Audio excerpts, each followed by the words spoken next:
तीन ही साधन है, तीन से चौथा कोई उपयोग का नहीं है।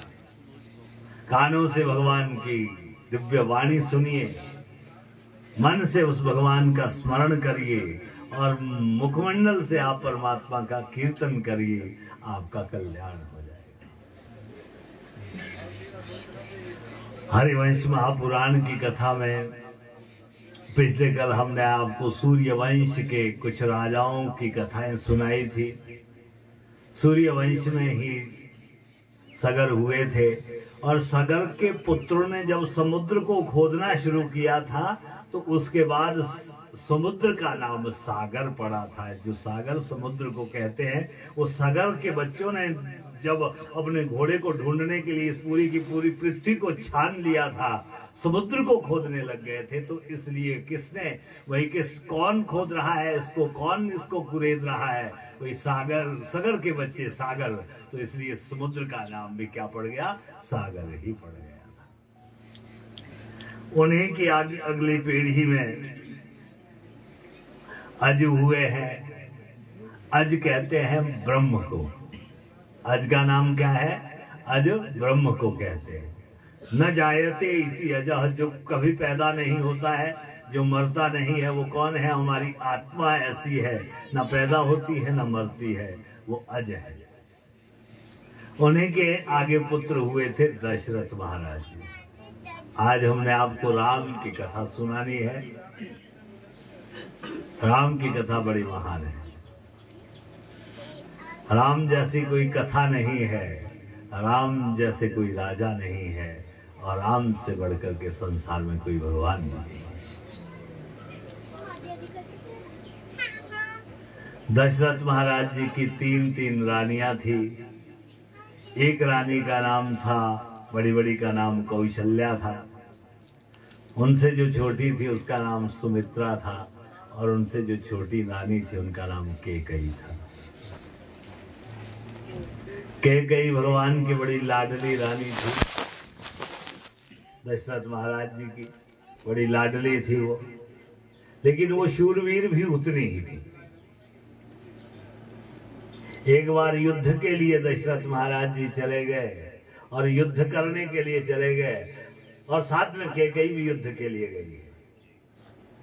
क्षत्रियाणियां ऐसी होती थी पहले की, कभी कभी वो युद्ध के लिए साथ भी जाया करती थी।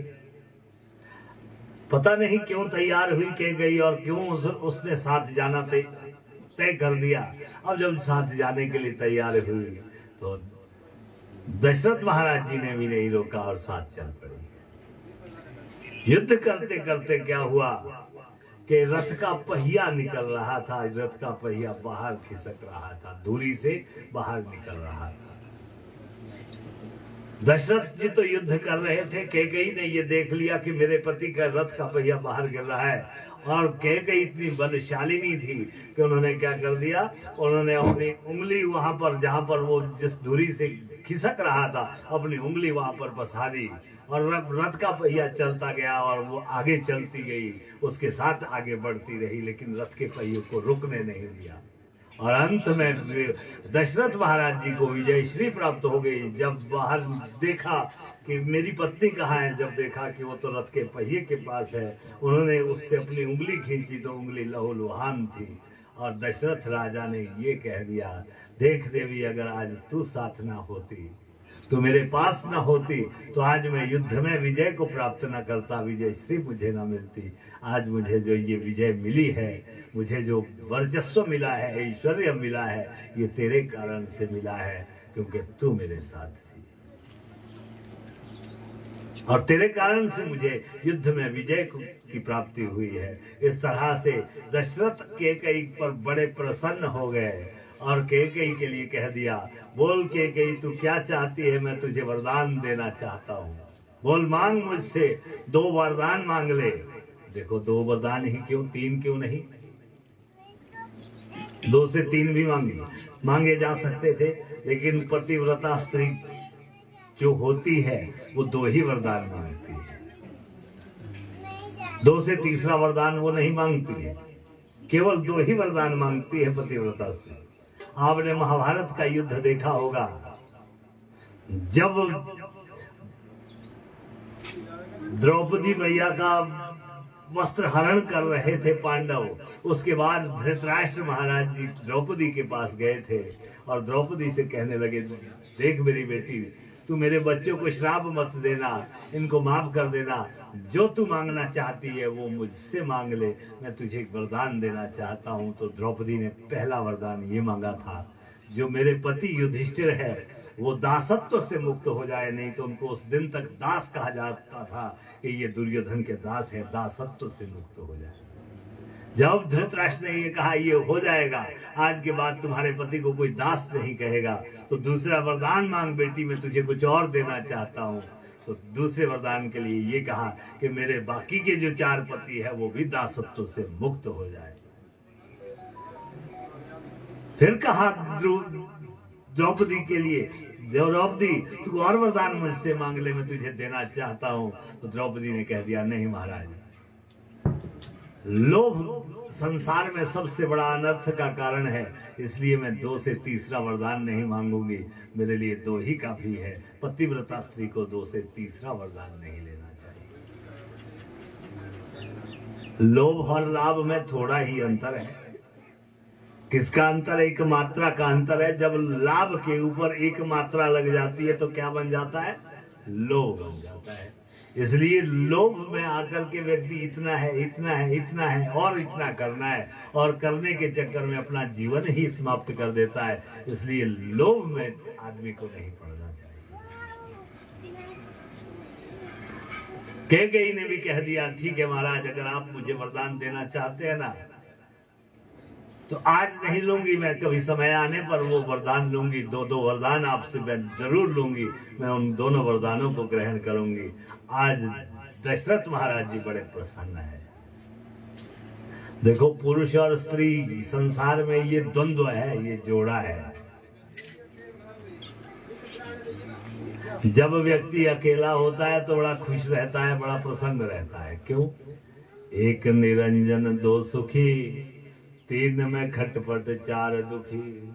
जब व्यक्ति अकेला है तो कैसा है? निरंजन है, ब्रह्म के समान है।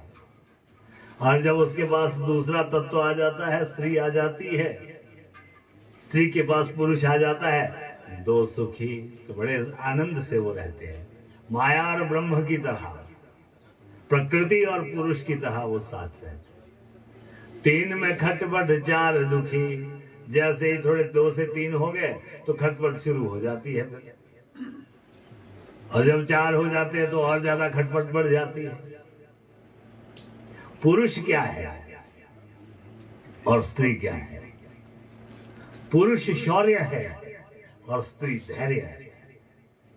शौर्य के पास जब धैर्य होगा तो संसार की कोई वस्तु उसको परास्त नहीं कर सकती। इसलिए पुरुष के पास स्त्री का होना बड़ा जरूरी है। शौर्य उसी व्यक्ति को संसार में मिलता है जिसके पास धैर्य होगा, जिसके पास शक्ति होगी। वो शक्ति जरूर चाहिए। वो शक्ति बुद्धि के रूप में स्त्री है, वो शक्ति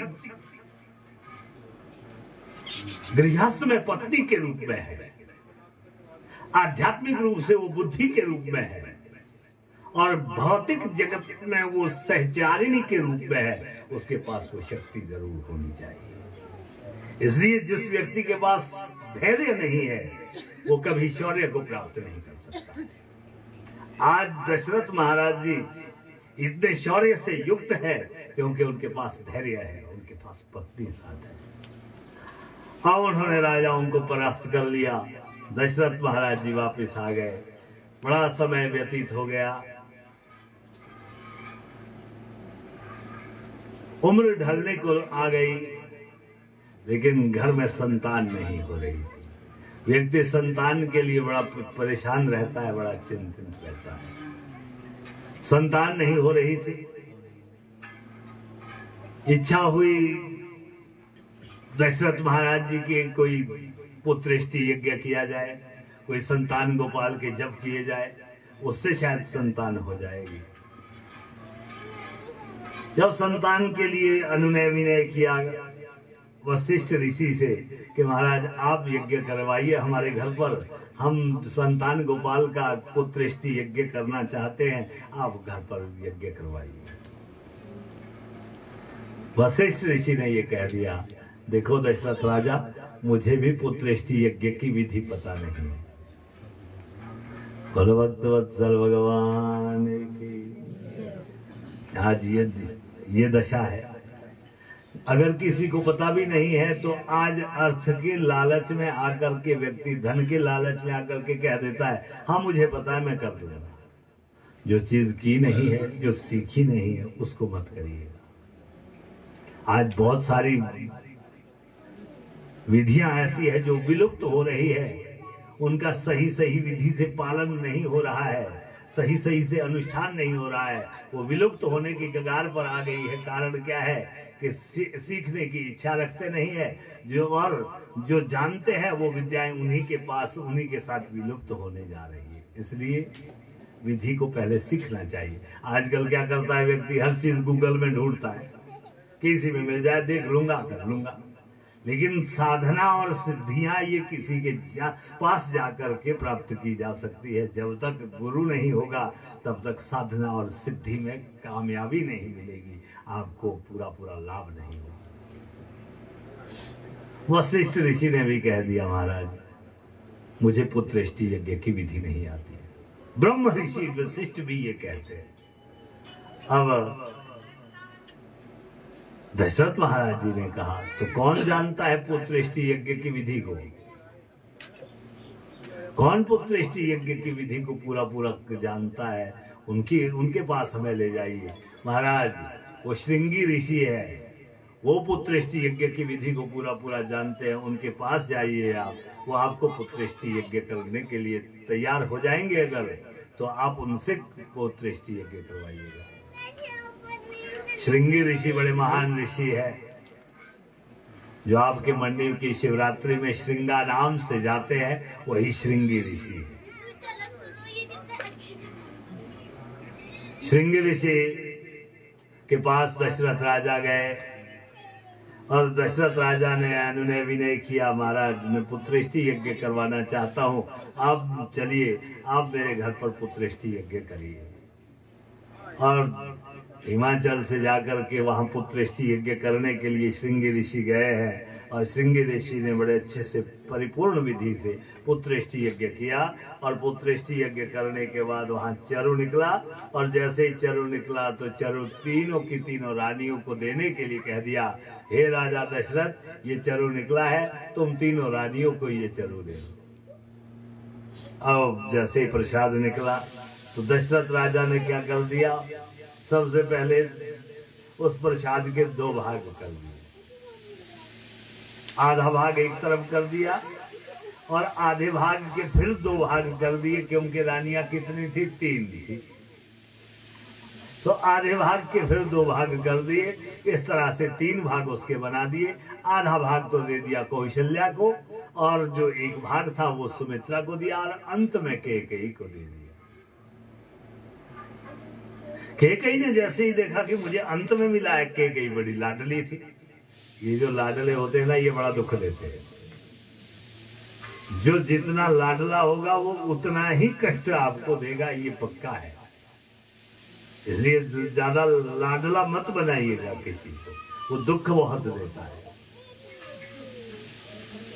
बड़ी लाडली रानी थी, उसने कह दिया मुझे अंत में दिया है, और उसने क्या कर दिया, जो प्रसाद मिला था उस प्रसाद को ग्रहण ही नहीं किया, हाथ से सीधा सीधा बाहर फेंक दिया। और बाहर फेंक करके एक बाज नामक पक्षी आया और उसने उस प्रसाद को लिया, और इच्छा हुई बाज नामक पक्षी की कि मैं बड़े दूर जाकर के इस प्रसाद को खाऊंगा, इसका ग्रहण करूंगा। आगे चलते चलते आंजनेय पर्वत पर पहुंचे। जैसे ही आंजनेय पर्वत पर पहुंचे तो वहां वो उसके चोंच से वो प्रसाद निकल गया, और जैसे ही निकला वो सीधा सीधा अंजना माता के पास चला गया। अंजना माता ने उस प्रसाद को लिया और तत्काल ग्रहण कर लिया। इसलिए एक विधि आपके लिए यहाँ पर ये है कि जब भी आप कहीं पर जाओ, कहीं प्रसाद लो, उसको थोड़ा सा तत्काल ग्रहण कर लेना चाहिए। अगर आप तत्काल प्रसाद को ग्रहण नहीं करते हैं तो उसकी शक्ति क्षीण हो जाती है, उसका जो आशीर्वाद तत्व है वो नष्ट हो जाता है। बोलो भक्तवत्सल भगवान की। अंजना माता ने उस प्रसाद को ग्रहण किया और जैसे ही ग्रहण कर दिया, अब उसी प्रसाद को पा करके अंजना माता के गर्भ से पवन पुत्र हनुमान का अवतार हुआ है। बोलो पवन पुत्र हनुमान की। जिस प्रसाद से राम जी पैदा हुए हैं, उसी प्रसाद के प्रभाव से हनुमान भी पैदा हुए। हनुमान और राम में अंतर नहीं। एक सिद्ध संत ने हमसे ये बात कही थी कि अगर आपको जीवन में कभी कष्ट हो, अगर आपको जीवन में कभी दुख हो, तो जीवन में आप एक बार ही इस काम को करिएगा, आपको कभी कष्ट नहीं होगा। अगर कोई आपकी व्यग्र इच्छा हो जीवन में एक बार करना, एक से दूसरी बार मत करिएगा, इसका दोष भी लगता है।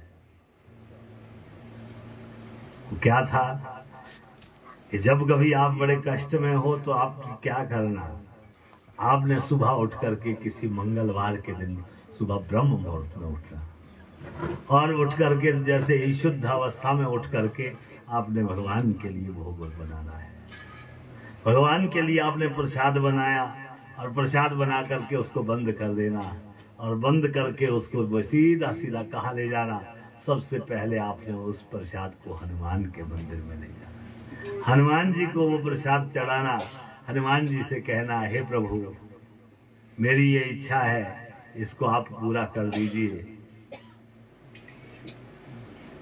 मेरी ये इच्छा है प्रभु, इस प्रसाद को आप ग्रहण करिए और मेरी ये इच्छा पूरी कर दीजिए। और उसके बाद उस प्रसाद को आप किसको चढ़ाना, श्री राम भगवान को चढ़ाना। विग्रहण मत करिएगा। राम भगवान को जब चढ़ाएंगे, राम भगवान को चढ़ाने के बाद राम को वो प्रसाद दे दीजिएगा। राम को लाने के बाद उस प्रसाद को खाने की इच्छा हनुमान की होती है, फिर दोबारा हनुमान के पास आइएगा, प्रभु अगर आप इस प्रसाद को पाना चाहते हैं तो आप मेरा ये काम कर दीजिए, तब आपको हम श्री राम का आशीर्वाद देंगे। तो कहा जाता है कि वो इच्छा श्री हनुमान जी श्री राम की कृपा से पूरी करते हैं।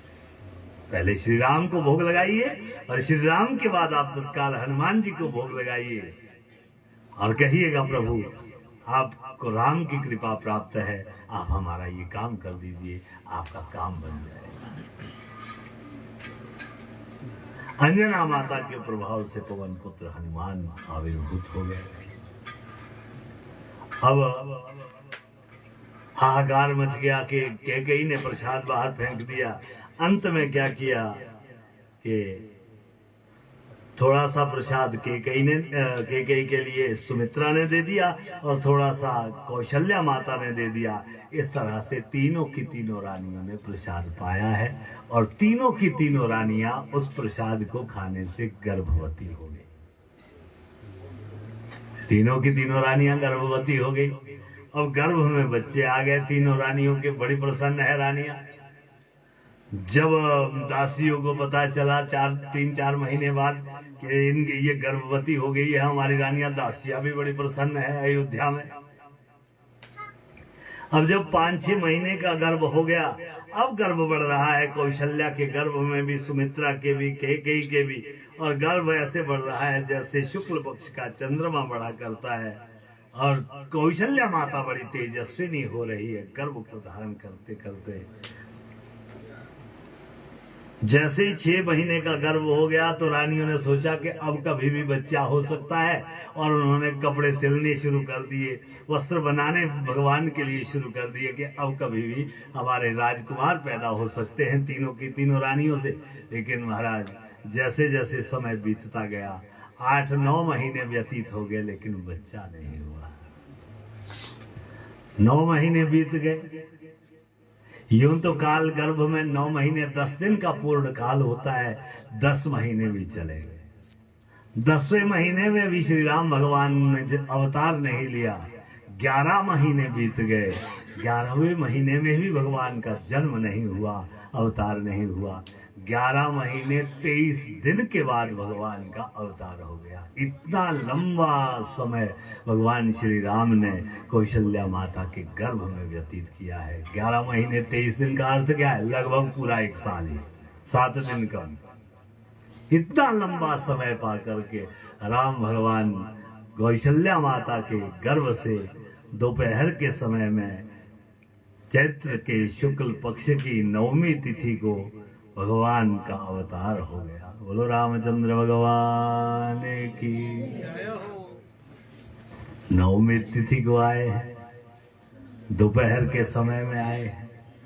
प्रचंड प्रताप से सूर्य भगवान देख रहे थे, और जैसे ही सूर्य भगवान ने देखा कि आज मेरे कुल में, मेरे वंश में साक्षात नारायण भगवान का अवतार हो रहा है, आज सूर्य भगवान भी और ज्यादा प्रचंड हो गए, और ज्यादा प्रताप बिखेरने लग गए, और ज्यादा प्रकाश करने लग गए। जब किसी कुल में अच्छा जीव आता है, अच्छा जीव जन्म लेता है, तो उस कुल के पितर भी प्रसन्न हो जाते हैं,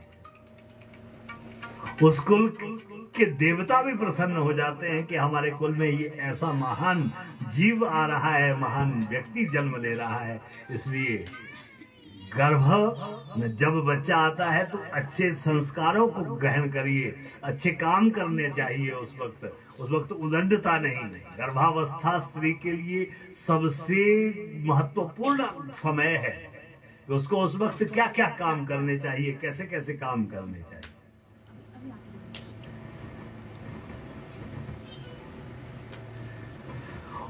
यूं तो राम भगवान के बाद सबसे पहले गर्भ में राम आए थे।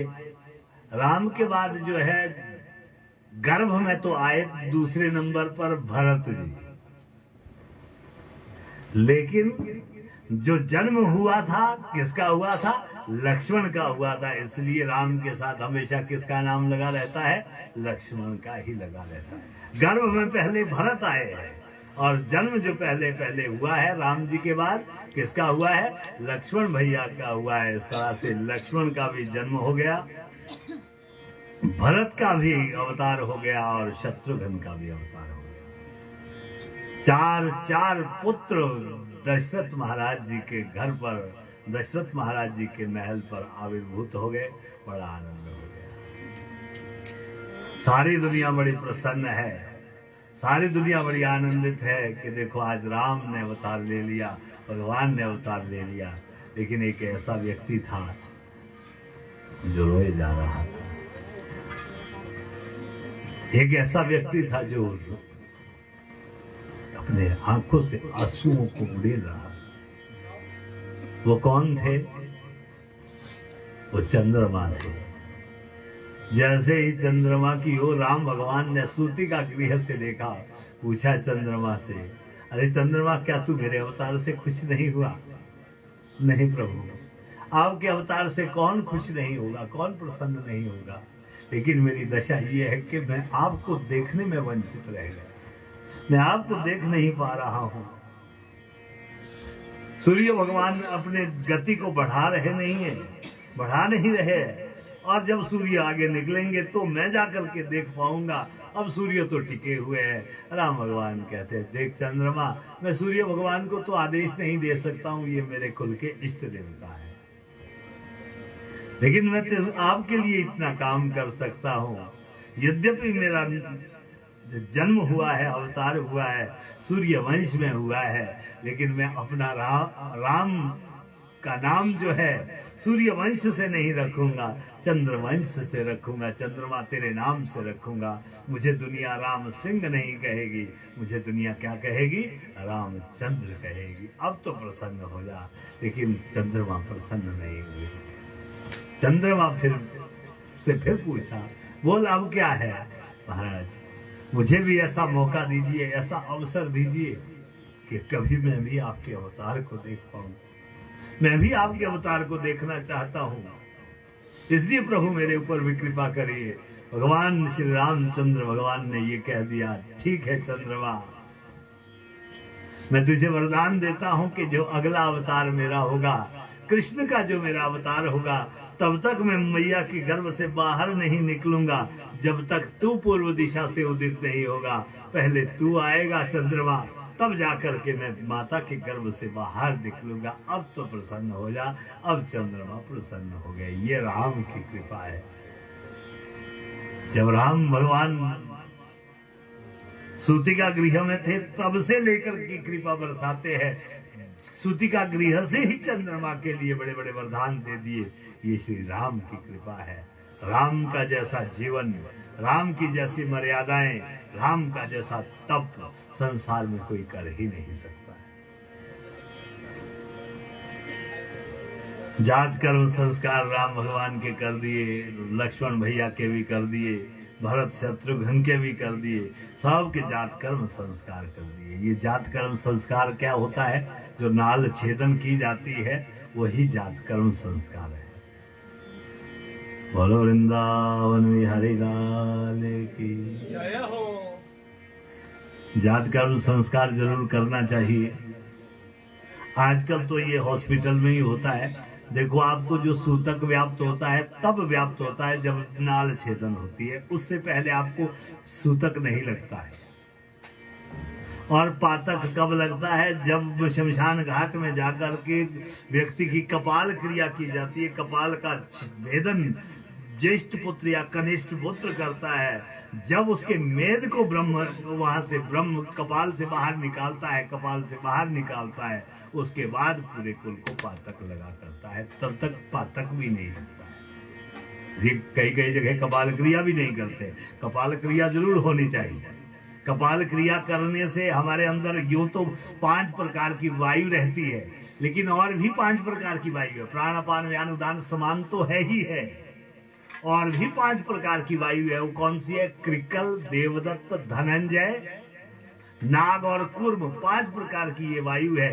तो जो कपाल क्रिया करने से जो वायु बाहर निकलती है वो धनंजय नाम की वायु कहलाती है। दक्ष प्राण तो हमारे तब निकलेंगे जब हमारा आत्मा जीवात्मा बाहर निकलेगी, उसके साथ दक्ष प्राण निकल जाएंगे। लेकिन धनंजय नाम की वायु पूरे पूरे प्राण तब निकलेंगे जब व्यक्ति की कपाल क्रिया होती है। इसलिए कपाल क्रिया करनी बड़ी जरूरी होती है। कपाल क्रिया जरूर करनी चाहिए। जात कर्म संस्कार हो गए सबके। अब आजकल जात कर्म संस्कार में इतना जरूर करना चाहिए कि घर से जाकर के जब आप हॉस्पिटल के लिए जाए तो घर से थोड़ा सा शहद जरूर ले जाना चाहिए। अगर ज्यादा कुछ नहीं कर सकते हैं तो शहद ले जाइए। जब बच्चे का नाल छेदन हो उसके बाद उसको सबसे पहले थोड़ा सा ही चाहिए, थोड़ा जीवा में उसका जो है स्पर्श करवाइए, शहद का स्पर्श करवाइए, ताकि जीवन में उसको मीठा ही मीठा मिलता रहे, मधुर ही मधुर मिलता रहे। इसलिए जात कर्म संस्कार किया जाता है। लेकिन आजकल तो मीठा खाते नहीं है, इसलिए आजकल लोग क्या कड़वे में ही संलिप्त हो गए हैं। अब कड़वे में ही है, जितना हो सकता है कड़वा ही लेते हैं। और कई तो इतना कड़वा लेते हैं कि मर भी रहे हैं। कितने बच्चे मर रहे हैं आपके सामने सब कुछ है। बोलो भक्त वत्सल भगवान की। संस्कार हो गए, 9-10 दिन के बच्चे हो गए, 11वें दिन उनके नामकरण संस्कार किए गए हैं। चारों के चारों बच्चों के नाम रखे गए हैं। ज्येष्ठ पुत्र का नाम राम रख दिया है। जो दूसरे बेटे थे उनका नाम लक्ष्मण रखा है, और तीसरे पुत्र का नाम भरत रखा है, और चौथे पुत्र का नाम शत्रुघ्न रखा है। नामों की बड़ी महिमा है, नाम अच्छे रखने चाहिए। राम जो सबका रमण करता है, जो सबको आनंद देता है, वो राम है। बड़े से बड़े महामुनि तक एक ही नाम लेते हैं, राम का नाम लेते हैं। राम जैसा कोई नाम नहीं। लक्ष्मण जिसके अच्छे लक्षण है, जिसका लक्ष्य अच्छा है, वो लक्ष्मण है। भरत जो सबका भरण पोषण करने में समर्थ है, वो भरत है। शत्रुघ्न जो शत्रुओं का दमन करता है। शत्रु हमारे क्या है? हम बाह्य शत्रुओं को तो बड़ा भारी देखते हैं, लेकिन अपने अंदर के शत्रुओं को नहीं देखते हैं। हमारे अंदर शत्रु बैठे हैं। वो अंदर शत्रु कौन कौन से हैं? काम, क्रोध, लोभ, मोह, मद, मात्सर्य, ईर्ष्या, द्वेष। इन शत्रुओं को जो मारने में सक्षम है वो शत्रुघ्न है। वो क्यों मारेंगे, ये बात आगे बताएं। और राम लक्ष्मण भरत शत्रुघ्न थोड़े बड़े बड़े होने लगे। जब बड़े होने लग गए तो बड़ी बड़ी लीलाएं करते हैं। अब अयोध्या में अखंड कोटि ब्रह्मांड स्वामी ने अवतार ले लिया। अयोध्या में जैसे सारी की सारी गृह राज लक्ष्मी बैठ गई है। बड़ा अयोध्या का वर्चस्व बढ़ने लगा, बड़ा प्रताप बढ़ने लगा। कई कई देवता भी कई दिनों बाद वहां पर आने लग जाते थे और राम भगवान का दर्शन भी करते थे। देवता भी अयोध्या में आने के लिए लालायित रहते थे। इस तरह से राम भगवान का दर्शन करने के लिए देवता भी आया करते।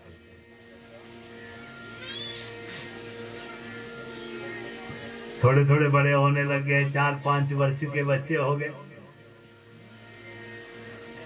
जब थोड़े बड़े होने लगे तो कुश्ती खेलने लगे। अब जैसे ही कुश्ती खेलते हैं दरबार में, दशरथ बाबा के सामने कुश्ती खेलते हैं। राम और भरत की कुश्ती होती है। जैसे ही कुश्ती करते हैं, कुश्ती में जैसे ही भरत की पीठ लगनी होती है तो वहाँ राम अपनी पीठ लगा देते हैं। मेरे भरत भैया की पीठ नहीं, मुझे अपनी पीठ लगानी है। ये भ्रातृत्व प्रेम है जो राम सिखाते हैं।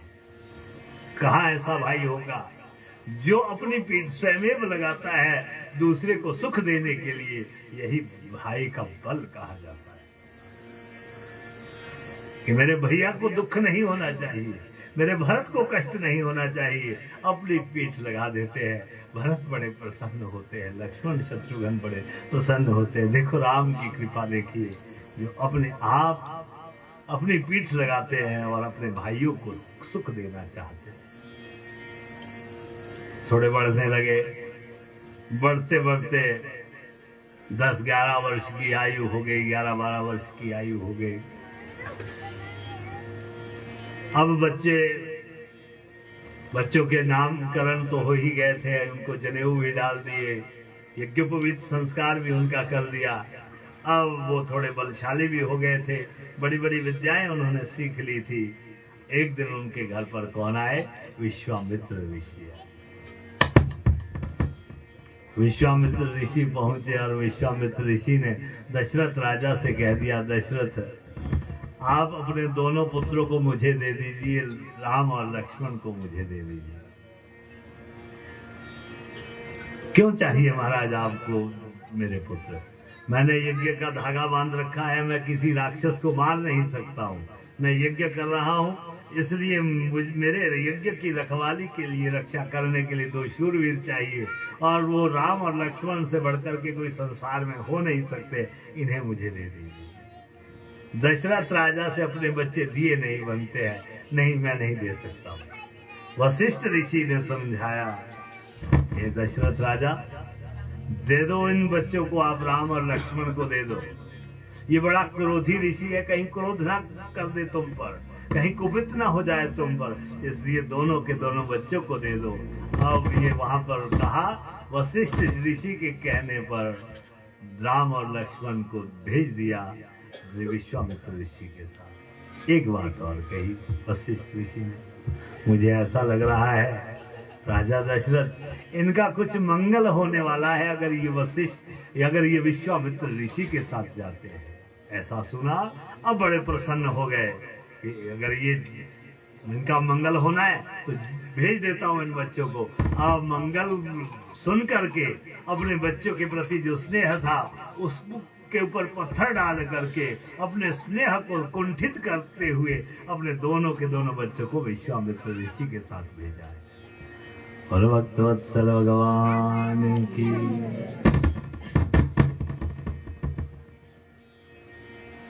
दोनों बच्चे विश्वामित्र ऋषि के साथ पहुंचे। विश्वामित्र ऋषि यज्ञ कर रहे हैं और यज्ञ की रक्षा के लिए राम और लक्ष्मण बैठे। राक्षस आते हैं और राक्षस क्या करते हैं? अंदर आने की चेष्टा करते हैं, यज्ञ में विध्वंस करने की चेष्टा करते हैं। लेकिन जिस भी दरवाजे पर जाते हैं वहां उन्हें राक्षसों को क्या दिखता है कि यहाँ तो राम लक्ष्मण खड़े हैं, यहाँ राम लक्ष्मण खड़े हैं। जैसे ही राम लक्ष्मण हर दरवाजे पर दिखते हैं, हर द्वार पर दिखते हैं, कई राक्षसों को मार डाला राम लक्ष्मण ने, ताड़का आदि राक्षसों को मार डाला। लेकिन कोई शत्रु यज्ञ के अंदर नहीं घुस पाया, यज्ञशाला में प्रवेश नहीं कर पाया। आपका शरीर ही आपका यज्ञशाला है। इसमें जितने भी दरवाजे हैं उन दरवाजों पर राम और लक्ष्मण को खड़ा करिए। दोनों की दोनों आंखों पर राम और लक्ष्मण रहने चाहिए। दोनों के दोनों नासिक कान के छिद्रों में राम और लक्ष्मण रहने चाहिए। जब आप यज्ञ करें दोनों के दोनों नासिका छिद्र पर राम लक्ष्मण रहने चाहिए। राम लक्ष्मण के अतिरिक्त कोई भी शत्रु अंदर नहीं जाना चाहिए। राम और लक्ष्मण ही अंदर जाने चाहिए। आंख आपकी ऐसी निर्मल हो कि आपको हर व्यक्ति में, हर पात्र में राम और लक्ष्मण का दर्शन हो। वाणी ऐसी सुनिए कि आपके अंदर जो भी वाणी जाए वो राम और लक्ष्मण के रूप में आपके अंदर जाए। मुखमंडल से आप राम का नाम लीजिए। नासिका के द्वारा जो श्वास भी जाए, श्वास में भी आपके अंदर राम और लक्ष्मण का नाम अंदर जाना चाहिए। इस तरह से सारे के सारे दरवाजों पर राम और लक्ष्मण को खड़ा करिए। और आपका व्रत हो, आपका यज्ञ हो, तो आपकी वाणी ऐसी होनी चाहिए, आपकी आंखें ऐसी होनी चाहिए, आपके कान ऐसे होने चाहिए। तारक आदि राक्षसियों को मार दिया। अब यज्ञ पूरा हो गया। राम लक्ष्मण को आशीर्वाद दे दिए विश्वामित्र ऋषि ने। हे राम लक्ष्मण, आपने बड़े अच्छे से मेरा यज्ञ किया, मेरे यज्ञ को संपन्न करवाया, आपका बहुत बहुत धन्यवाद। अब राम और लक्ष्मण गुरुजी से आज्ञा लेने ही वाले थे। राम और लक्ष्मण के अंदर यह अयोध्या के प्रति प्रेम उमड़ रहा था कि हमने अपनी अयोध्या जाना है, अपनी अयोध्या को वापस जाना है, माता पिता का दर्शन करना है, भाइयों का दर्शन करना है। जाने के लिए तैयार थे। जैसे ही आशीर्वाद लेने लगे, गुरुदेव हमें आज्ञा दीजिए, हम अयोध्या जाना चाहते हैं। तत्काल मिथिला से, जनकपुरी से एक दूत आ गया। जैसे ही दूत आया, दूत ने क्या देखा कि वहां पर राम लक्ष्मण भी है और विश्वामित्र ऋषि भी बैठे हैं। दूत ने कह दिया, महाराज मैं जनकपुरी से आया हूं, मैं आपके लिए कुछ संदेश देने के लिए आया हूं। बोलो क्या संदेश लाए हो?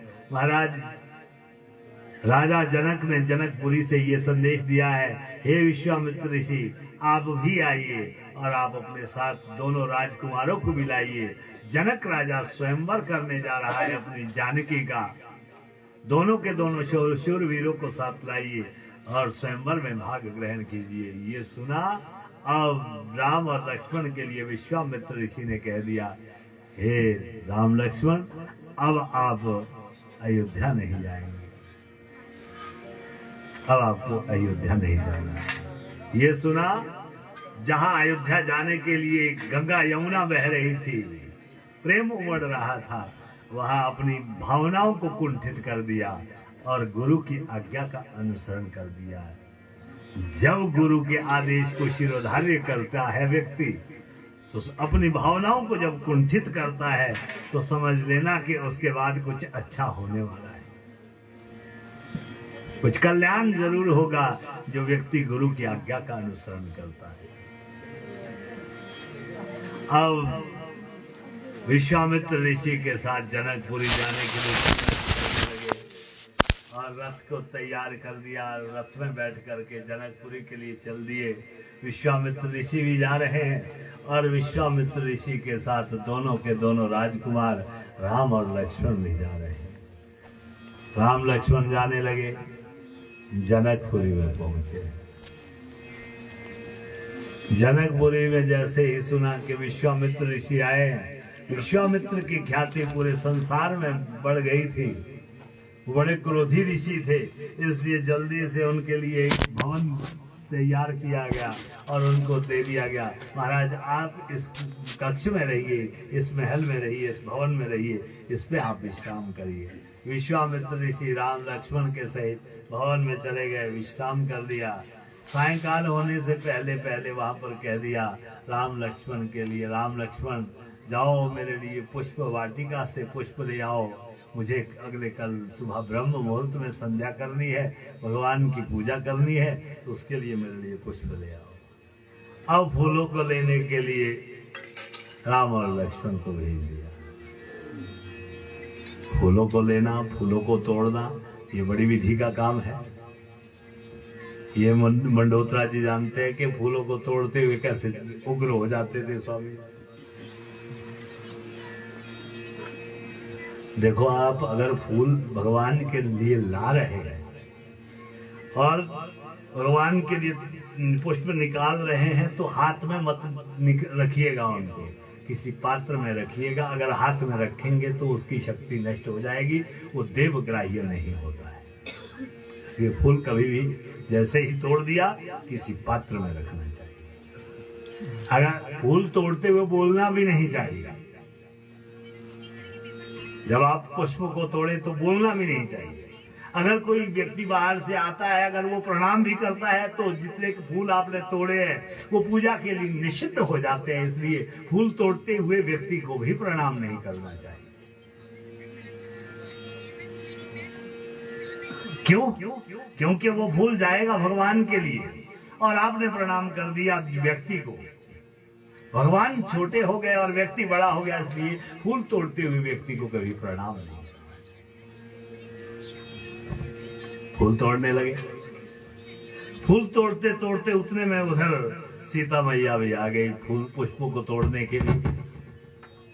सीता मैया ने भी पुष्प तोड़ना शुरू कर दिया। जनक राजा ने भी सुबह उठ करके पूजा करनी थी, उन्होंने भी उनके लिए भी पुष्प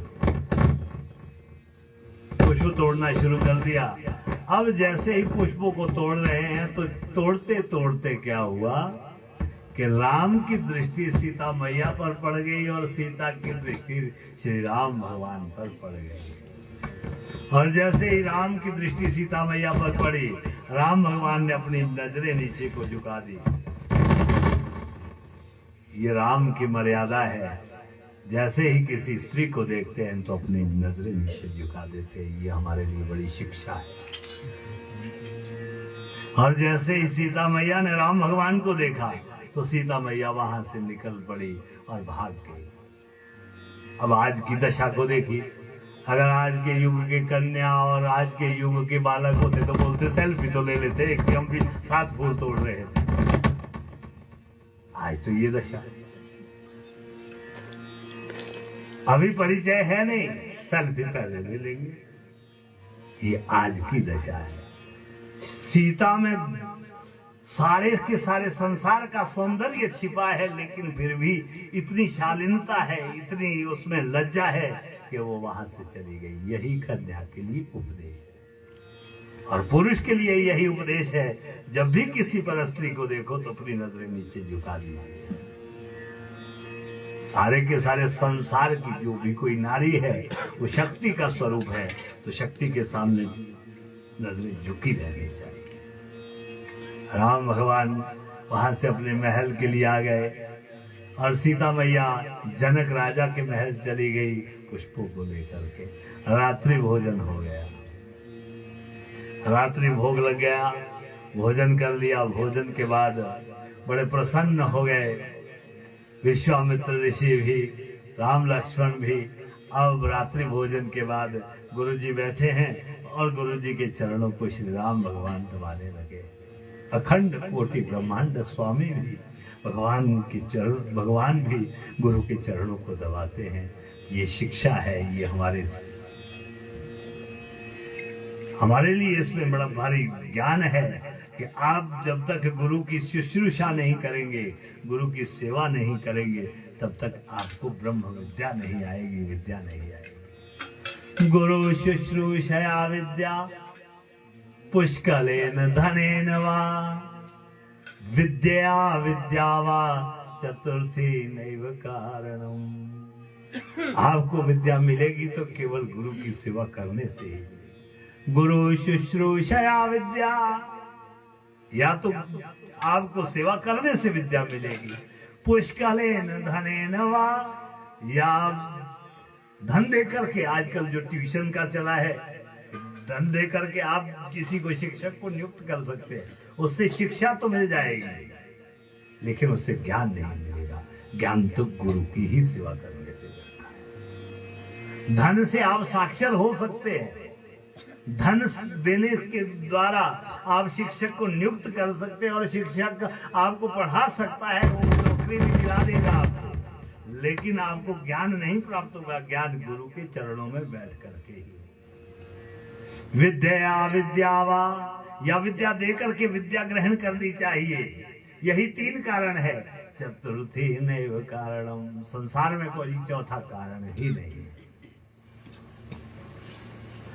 अब गुरु के चरणों को दबाने लगे हैं, चरणों को दबा रहे हैं। चरणों को दबाते दबाते गुरु विश्वामित्र को नींद आ गई। राम भगवान चरणों को दबा रहे हैं विश्वामित्र ऋषि के, और श्री राम भगवान के चरणों को दबा रहे हैं लक्ष्मण भैया। लक्ष्मण भैया चरणों को दबाने लगे। लक्ष्मण भैया के अंदर पता नहीं क्या हो गया, चरणों को भी दबा रहे थे। अचानक ही आंख से एक आंसू निकला और राम भगवान के चरणों पर गिर गया। जैसे ही आंसू राम भगवान के चरणों पर गिरा, राम भगवान ने लक्ष्मण की ओर देखा तो देखा क्या कि लक्ष्मण भैया रो रहे हैं। लक्ष्मण भैया से पूछा, भैया मेरे आप क्यों रो रहे हैं? लक्ष्मण कुछ कह नहीं पा रहे थे। लक्ष्मण के कंठ भर आया, कंठ अवरुद्ध हो गया, शब्द निकल नहीं रहे थे और ज्यादा अश्रुपात हो गया। बोल मेरे भाई, क्या बात है, क्या कष्ट है तुझे, क्यों रो रहा है? लक्ष्मण भैया ने यही कहा, मेरे भैया मुझे इसलिए रोना आया है कि आज के बाद आपके चरणों को दबाने का सौभाग्य मेरा समाप्त हो जाएगा।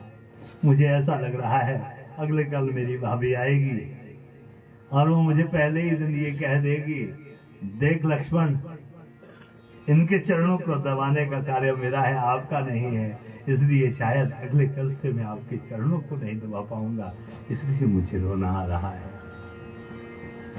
राम भगवान ने कह दिया लक्ष्मण से, भैया लक्ष्मण, ये संभव नहीं है कि कल तुम्हारी भाभी आएगी।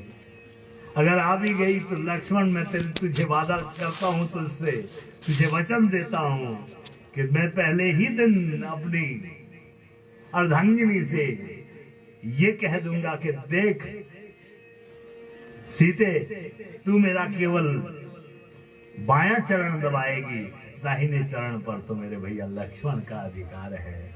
अब तो प्रसन्न हो जा, तू हमेशा मेरे चरणों को दबाते रहना। ये सुना लक्ष्मण भैया बड़े प्रसन्न हो गए।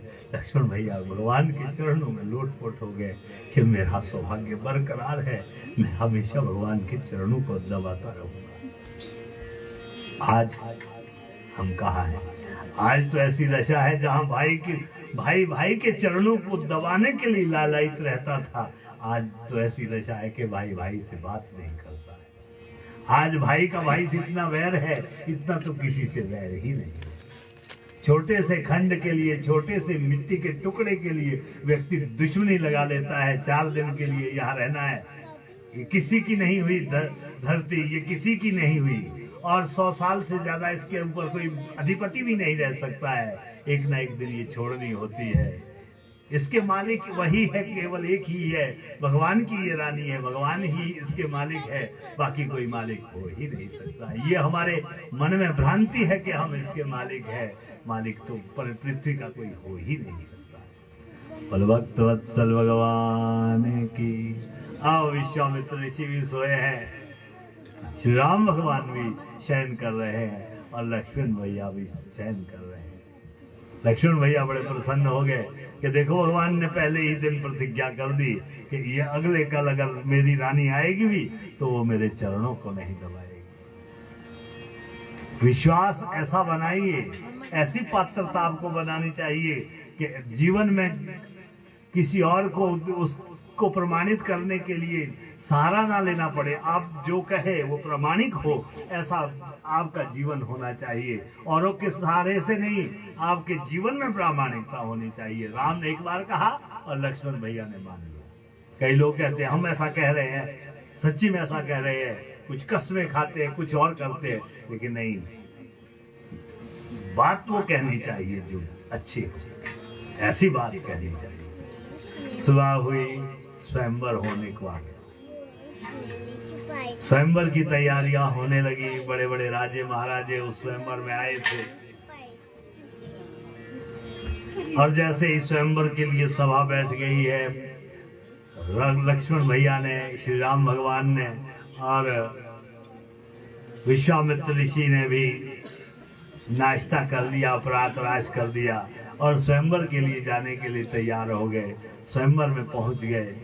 जनक राजा ने घोषणा कर दी, जो भी कोई शूरवीर महावीर इस धनुष को उठाएगा और इस धनुष पर प्रत्यंचा चढ़ाएगा, उसी के गले में मेरी कन्या सीता जानकी वरमाला को अलंकृत करेगी। मेरी घोषणा है कि जो भी कोई महावीर हो इस स्वयंवर में, वो धनुष को उठाने का प्रयत्न करे और प्रत्यंचा को चढ़ाने का प्रयत्न करे। अब बड़े बड़े राजे महाराजे उसमें गए हुए थे, धनुष को उठाने का प्रयत्न करने लगे, लेकिन धनुष नहीं उठा। बड़ी कोशिश करते हैं, बड़ा प्रयत्न करते हैं, लेकिन धनुष उठ ही नहीं रहा है। जैसे धनुष बड़ा भारी भार लेकर के एकत्रित हुआ है, उठ ही नहीं पाया। बड़े बड़े राजे जितने भी थे, जो अपने आप को शूरवीर मानते थे, बलशाली मानते थे, वो निहाल हो गए। उनसे धनुष के टर ही ना टारा, हिला भी नहीं, खैर उठाने की बात तो दूर। जनक राजा ने देखा कि आधा दिन व्यतीत हो गया है और जितने भी शूरवीर है वो सारे के सारे धनुष बाण को उठाने में विफल हो गए हैं। ये धनुष उठ नहीं रहा है। आधे दिन व्यतीत होने पर दोपहर के बाद राजा जनक अपने आसन से उठे और उठ करके उन्होंने घोषणा कर दी, वीर विहीन मही में जानी। आज मुझे पता लग गया ये पृथ्वी कैसी हो गई है, वीरों से विहीन हो गई है। अब इस पृथ्वी पर कोई शूरवीर नहीं है, वीर नहीं है, इसलिए कोई धनुष को उठाने का साहस नहीं कर पा रहा है। ये सुना, तत्काल लक्ष्मण भैया अपने आसन से उठे और कह दिया, क्या कह रहा है ये मिथिला का बूढ़ा राजा? मेरे भैया श्री राम मुझे आज्ञा दे, मेरे गुरुदेव आज्ञा दे, तो मैं सारी मिथिला को उठा सकता हूं। इस धनुष की तो औकात ही क्या है। इस बूढ़े राजा से कह दीजिए कि दो रघुवंश के शेरों के सामने ही ऐसा कहने की इसने हिम्मत कैसे कर दी कि ये पृथ्वी वीरों से विहीन हो गई। जनक ने सुना, दहाड़ते हुए सिंह की घोर गर्जना को सुना, लक्ष्मण की गर्जना को सुना, हैरान हो गए, ये कौन शूरवीर है। राम भैया ने, श्री राम भगवान ने लक्ष्मण की ओर इशारा किया, भैया बैठ जाओ, और लक्ष्मण भैया चुपचाप बैठ गए। ये हमारी मर्यादा थी, जहां एक बड़ा भाई छोटे भाई के लिए कि इशारा करता है और चुपचाप बैठ जाता है। आज के तो बच्चे भी माँ बाप के सामने जब बोलने लग जाते हैं तो वो चुप नहीं होते। खैर भाई का तो कहना ही क्या, ये हमारी सभ्यता थी, ये हमारी संस्कृति थी। बड़े भाई के रहते हुए छोटा भाई बोलता नहीं। तब हमारा समाज बड़ा अच्छा था, तब हमारी संस्कृति बड़ी महान थी, जब ऐसे संस्कार यहाँ पर थे। चुपचाप बैठ गया। जो लक्ष्मण मिथिला को उठाने का दम रखता है, वो अपने भाई के एक इशारे को समझ करके बैठ भी जाता है। यही महानता होती है महान व्यक्ति में। दम रखिए, लेकिन इतना धैर्य भी रखिए कि आप बैठ जाए। ये नहीं कि जब बड़बड़ाने लग गए तो, यहां तो कई बार पत्नी जब बड़बड़ाने लगती है तो पति से वो चुप नहीं होती। अगर पुरुष का पुरुष से विवाद है तो पत्नी को बोलना नहीं चाहिए। पुरुष पुरुष से बात कर रहा है, वहां पत्नी कह नहीं सकती। पत्नी पति को कह सकती है, पर पुरुष को कहने का उसको अधिकार नहीं है, ये धर्मशास्त्र कहता है। लेकिन आज हम कहाँ हैं, जरा विचार करिएगा। हम कौन सी जगह पे रहे, कैसा आचरण कर रहे हैं, कैसा काम कर रहे हैं। विश्वामित्र ऋषि ने श्री राम से कह दिया, उठो राम, धनुष को उठाने का प्रयत्न करो। राम भगवान जैसे ही खड़े हुए हैं, इतने सुंदर थे श्री राम भगवान, कि जैसे ही मिथिला की कन्याओं ने श्री राम भगवान को देखा, अपने अपने इष्ट देवता का स्मरण करने लग गई। देखो कितने सुंदर है ये, कितने अच्छे रूप वाले हैं। हे प्रभु, अगर आप कहीं है तो हमारी सीता के योग्य तो यही वर है। हे प्रभु, इससे धनुष उठ जाए, इतनी कृपा कर देना। अपने लिए मिथिला की कन्याएं कुछ नहीं मांग रही है, सीता के लिए मांग रही है। यही महत्ता है कि जहां व्यक्ति स्वार्थ को छोड़ करके परमार्थ का चिंतन करता है कि देखो हमारी कन्या इसी के योग्य है, अपने अपने इष्ट देवता का स्मरण करने लगे। राम भगवान जैसे ही उठे हैं, सबसे पहले गुरु विश्वामित्र के चरणों को छुआ है, चरणों को स्पर्श कर दिया। राम भगवान को आशीर्वाद दे दिया विश्वामित्र ऋषि ने, जाओ धनुष को उठाने का प्रयत्न करो।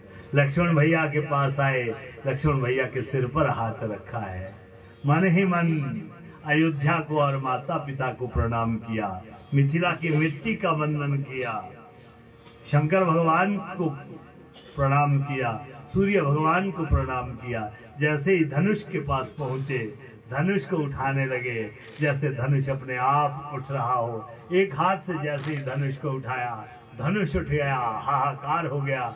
धनुष को उठा लिया, धनुष को उठा लिया। और जैसे ही धनुष पर प्रत्यंचा चढ़ाने लगे, उस पर डोरी बांधने के लिए तैयार हुए, धनुष के दो टुकड़े हो गए, दो भागों में टूट गया, हाहाकार हो गया। अरे धनुष टूट गया, धनुष टूट गया। सारी मिथिला की कन्याएं प्रसन्न हो गई। राम भगवान ने धनुष को तोड़ दिया, धनुष पर प्रत्यंचा चढ़ाते चढ़ाते धनुष को खंडित कर दिया। अब सीता मैया को बुलाया गया। सारे राजे महाराजे राम के ऐसे दृश्य को देख करके हैरान हो गए। ये कौन ऐसा शूरवीर है, कौन ऐसा महान राजा है, कौन राजकुमार है जिसने धनुष को ही तोड़ दिया। जो धनुष उठ नहीं रहा था, उसने धनुष के ही टुकड़े टुकड़े कर दिए। अब सीता से कह लिया, अरे जानकी आओ, वरमाला लेकर के आओ। राम के वक्षस्थल पर ये वरमाला अलंकृत कर दिया। अब सीता मैया आई है, सारे के सारे संसार की सुंदरता को छुपाए हुए, लज्जा को अपने अंदर आभूषण पहनाए हुए, लज्जा के आभूषणों से अलंकृत होकर के सीता मैया आई है। और जैसे ही माला लेकर के आई और राम भगवान को माला लगाने लगी, माला पहनाने लगी, तो श्री राम भगवान पीछे हो गए। आजकल के दूल्हे भी पीछे होते हैं जब माला उनको पहनाई जाती है। अब तो ड्रामा ही हो गया है। कई जगह अगर कन्या छोटी है और दूल्हा थोड़ा बड़ा है तो और साथ वाले क्या करते हैं, उसको उठा और ऊपर उठा लेते हैं ताकि माला ही ना पहनाई जा सके। ये क्या ड्रामा है भाई। वैसे ही लग्न छूटे जा रहे हैं, लग्न का कोई ज्ञान नहीं है, सही काल को पहचान नहीं पा रहे, ऐसा काम करते। ऐसा शायद इसलिए करते कि ज्यादा पी के जाते हैं। श्री राम भगवान ने माला को नहीं पहना, उसमें तर्क थे, उसमें युक्ति थी। लेकिन आजकल किस लिए, देखो जब कन्या वरमाला पहनाए तो वर को स्वीकार कर लेना चाहिए। साक्षात लक्ष्मी स्वरूप अब मेरा वर्ण कर रही है, वर का तो कर्तव्य बनता है कि उसको सहर्ष स्वीकार करे, झुक कर के स्वीकार करे। आपके पास शौर्य पहुंच रहा है और उस आप शौर्य को वीर्य के बल के द्वारा तिरस्कार कर रहे हैं, पीछे हो रहे हैं। ये क्या मजाक, भद्दा मजाक आज समाज बना रहा। समाज में शिक्षा देनी चाहिए। आज अगर समाज में कुरीतियां बढ़ी है, विवाह संस्कार अगर आज दूषित हुआ है, उसमें और किसी का कसूर नहीं है, बड़े बुजुर्गों का कसूर है कि उन्होंने विवाह में जाना बंद कर दिया है। बड़े बुजुर्ग दो भी होंगे विवाह में तो भी ऐसी कुरीति नहीं फैलेगी, इसलिए बड़े बुजुर्गों का जाना विवाह में अनिवार्य होगा। एक भी व्यक्ति सदा हुआ होगा तो कोई कुरीति नहीं आएगी। आज विवाह इतना हो गया कि शास्त्रीय विधि तो समाप्त ही होगी। आज विवाह में कोई भी शास्त्रीय विधि नहीं है, विवाह एक भद्दा मजाक बन करके रह गया। जहां 16 संस्कार होते थे वहां एक भी ढंग से नहीं हो रहा है। जन्म से लेकर के मृत्यु तक आगे आने वाला समय ऐसा होगा कि दाह संस्कार के लिए भी आपको शराब देनी पड़ेगी। इसलिए कुरीतियों को भगाइए, विवेक रखिए और विवेक जागृत करते हुए अपने संस्कारों को पूर्ण करिए ताकि आने वाला समाज सदा हुआ हो। समाज में कुरीतियां तब फैलती है जब बड़े अपनी आंखें बंद करते हैं। बुजुर्गों का कर्तव्य है, बूढ़े लोगों का कर्तव्य है कि अच्छी शिक्षा दें। चार मित्र आ जाते हैं और वो उल्टपटांग काम करते हैं, ये कोई अच्छी बात नहीं है। कथा का यही प्रयोजन नहीं कि आपने सुनना है और मैंने सुनाना है। कथा का यह भी प्रयोजन है कि आपने उसका आचरण कितना किया है। आपके अंदर कथा क्या सार दे रही है, आपके जीवन के लिए क्या संदेश दे रही है। राम भगवान पीछे को हो गए और जैसे ही पीछे हुए सीता मैया हैरान हो गई कि ये वरमाला को अलंकृत क्यों नहीं कर रहे। पूछा राम भगवान से, बोलो राम क्या वो कठिनाई है आपको।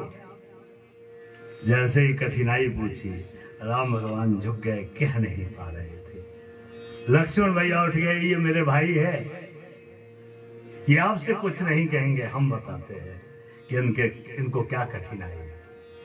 सारे के सारे लोग लक्ष्मण की ओर देखने लगे, लक्ष्मण से कहने लगे, भैया आप ही बताओ क्या कठिनाई है श्री राम को जो ये वरमाला ग्रहण नहीं कर रहे हैं। हे मिथिला के लोगों, हे बैठे हुए उपस्थित सज्जनों, जब भी कोई वस्तु मेरे भैया को दी जाती है तो मेरे भैया ये कहते हैं कि ऐसी ही वस्तु मेरे भाइयों को भी दी जाए। इसलिए मिथिला के लोगों हमारा भी इंतजाम किया जाए। जब तक हमारे लिए कन्या नहीं ढूंढोगे तब तक मेरे भाई आपकी मिथिला की कन्या की वरमाला अलंकृत नहीं करेंगे। हैरान हो गए। जनक के भाई की कन्याएं ढूंढी गई उसी कुल में, और ये निर्णय हुआ कि लक्ष्मण के साथ उर्मिला का विवाह हो। अरे हम दो ही नहीं है, दो मेरे और भी भाई है, वो भी अयोध्या में है, भरत और शत्रुघ्न। फिर उनके लिए भी कन्या ढूंढी है। मांडवी का विवाह भरत से होगा और श्रुतकीर्ति का विवाह शत्रुघ्न से होगा। जब ये निर्णय हो गया तो उसके बाद श्री राम के वक्षस्थल पर जैसे ही वरमाला डालने के लिए सीता मैया आगे बढ़ी है, राम भगवान ने अपना सिर झुकाया है और सिर झुका करके वरमाला को अलंकृत किया। राम भगवान ने सीता मैया को वरमाला डाली। बोलो सियावर रामचंद्र भगवान की।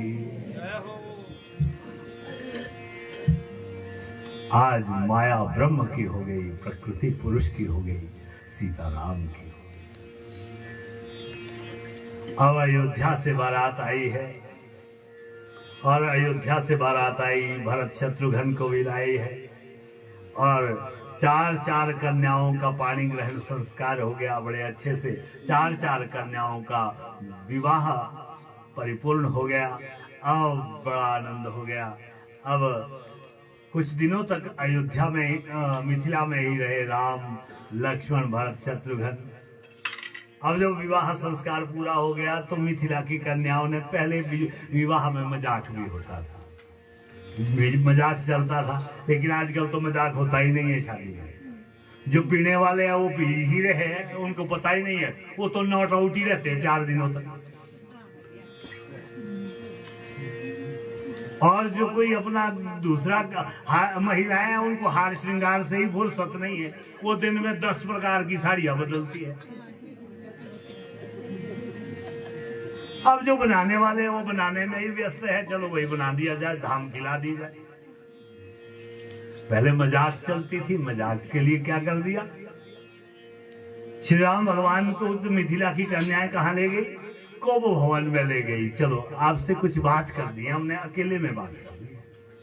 राम भगवान को ले, राम के साथ लक्ष्मण तो छाया की तरह रहते हैं, लक्ष्मण भैया भी पीछे चल रहे हैं। राम और सीता को तो एक आसन पर बिठाया और साथ में लक्ष्मण भैया नीचे बैठे हैं। मिथिला की कुछ कन्याएं कहने लगी, वो तात्पर्य क्या था कि हमने देखना है जो हमारे जीजा जी है उनमें कितनी सहन शक्ति है, उनमें कितना धैर्य है। मिथिला की कन्या क्या कहने लगी, राम भगवान के अंदर क्रोध पैदा करने के लिए लगी, इसलिए वो कोप भवन में ले गई थी कि इनको कितना क्रोध आता है। और वो क्या करने लगी, चिढ़ाने लग गई राम भगवान को। आपस में बात करती है लेकिन उसका इशारा राम की तरफ होता है, देखो तो सही हमारी कन्या की क्या हालत है, सीता किसके साथ शादी की इसने। दूसरी कन्या कहती है किसके साथ शादी की, अरे इस राम के साथ जो शादी की, उसमें क्या बुरा है? अरे इस राम के साथ जो शादी की है ना, ये राम जो है ना कैसे है, ये तो अयोध्या के राजा दशरथ के बुढ़ापे की संतान है। बुढ़ापे का तो बछड़ा भी काम का नहीं होता, ये कहां से काम के होंगे? ऐसा कहने लगी मिथिला की कन्याएं। और राम भगवान समझ गए कि सच में हम बुढ़ापे की संतान है, इसलिए अपना सिर झुका दिया कि ठीक कह रही है मिथिला की कन्याएं। और इधर लक्ष्मण भैया ने भी सुन लिया। लक्ष्मण भैया तो राम भगवान पर बैठी हुई मक्खी को सहन नहीं कर सकते, इतना ही बड़ी बात मिथिला की कन्याओं की कैसे सहन करते। लक्ष्मण भैया उठे और मिथिला की कन्याओं को कहने लगे, अरे मिथिला की कन्याओं, तुमने ठीक कहा, बड़ा बढ़िया कहा, हम तो दशरथ राजा की बुढ़ापे की संतान है। अरे हमारे अयोध्या में संतान हो तो जाती है, चाहे बुढ़ापे में ही क्यों ना हो, लेकिन तुम्हारे तो मिथिला में कन्याओं को खेतों से पैदा करना पड़ता है। सीता मैया खेत से पैदा हुई थी, इसीलिए उसका नाम सीता रखा था। और जैसे ये सुना, मिथिला की कन्याएं छटपटाने लग गई, अरे ये तो बड़ा भारी है, इसका हम मुकाबला नहीं कर सकते हैं। वहां से मिथिला की कन्याएं भाग गई। अब 3-4 दिनों बाद अयोध्या के लिए बारात वापस निकली है। 4 वधुओं का वधु प्रवेश एक साथ अयोध्या में हुआ है। वैकुंठ की लक्ष्मी जैसे साक्षात अयोध्या पर बैठ गई हो। और अयोध्या तो सारे के सारे ब्रह्मांड में जैसे एकमात्र ऐसी नगरी है जहां पर साक्षात पूर्ण ब्रह्म भगवान अवतार लेकर के आए हैं और महालक्ष्मी के साथ वहां निवास कर रहे हैं। अब अयोध्या फूली नहीं समा रही। दशरथ महाराज जी भी बड़े प्रसन्न है कि मेरे 4 पुत्रों के विवाह संपन्न हो गए। समय बीतता गया। एक दिन स्नान करने के उपरांत जैसे ही अपने बालों को बना रहे थे दशरथ महाराज जी, उन्होंने क्या देखा, अपने बालों को देखा तो बालों में एक बाल सफेद दिखा, कान के ऊपर का बाल सफेद दिखा। और वैसे भी सबसे पहले अगर कहीं बाल सफेद होते हैं तो कान के ऊपर ही होते हैं। उसका क्या लक्षण है कि भैया अब जाने की भी तैयारी कर लो। लेकिन आजकल जाने की तैयारी नहीं करता व्यक्ति, क्या करता है, जो सफेद बाल है उसको काला कर देता है कि हमने जाना ही नहीं, हम तो परमानेंट ही रहेंगे। ये हमारा परमानेंट घर नहीं है। अब जैसे ही अपने सफेद बाल को देख लिया और देख करके दशरथ राजा को वैराग्य हो गया कि अरे अब तो मेरा भी जाने का समय आ गया, मैंने अब राज्य नहीं करना है। वशिष्ठ ऋषि के पास गए।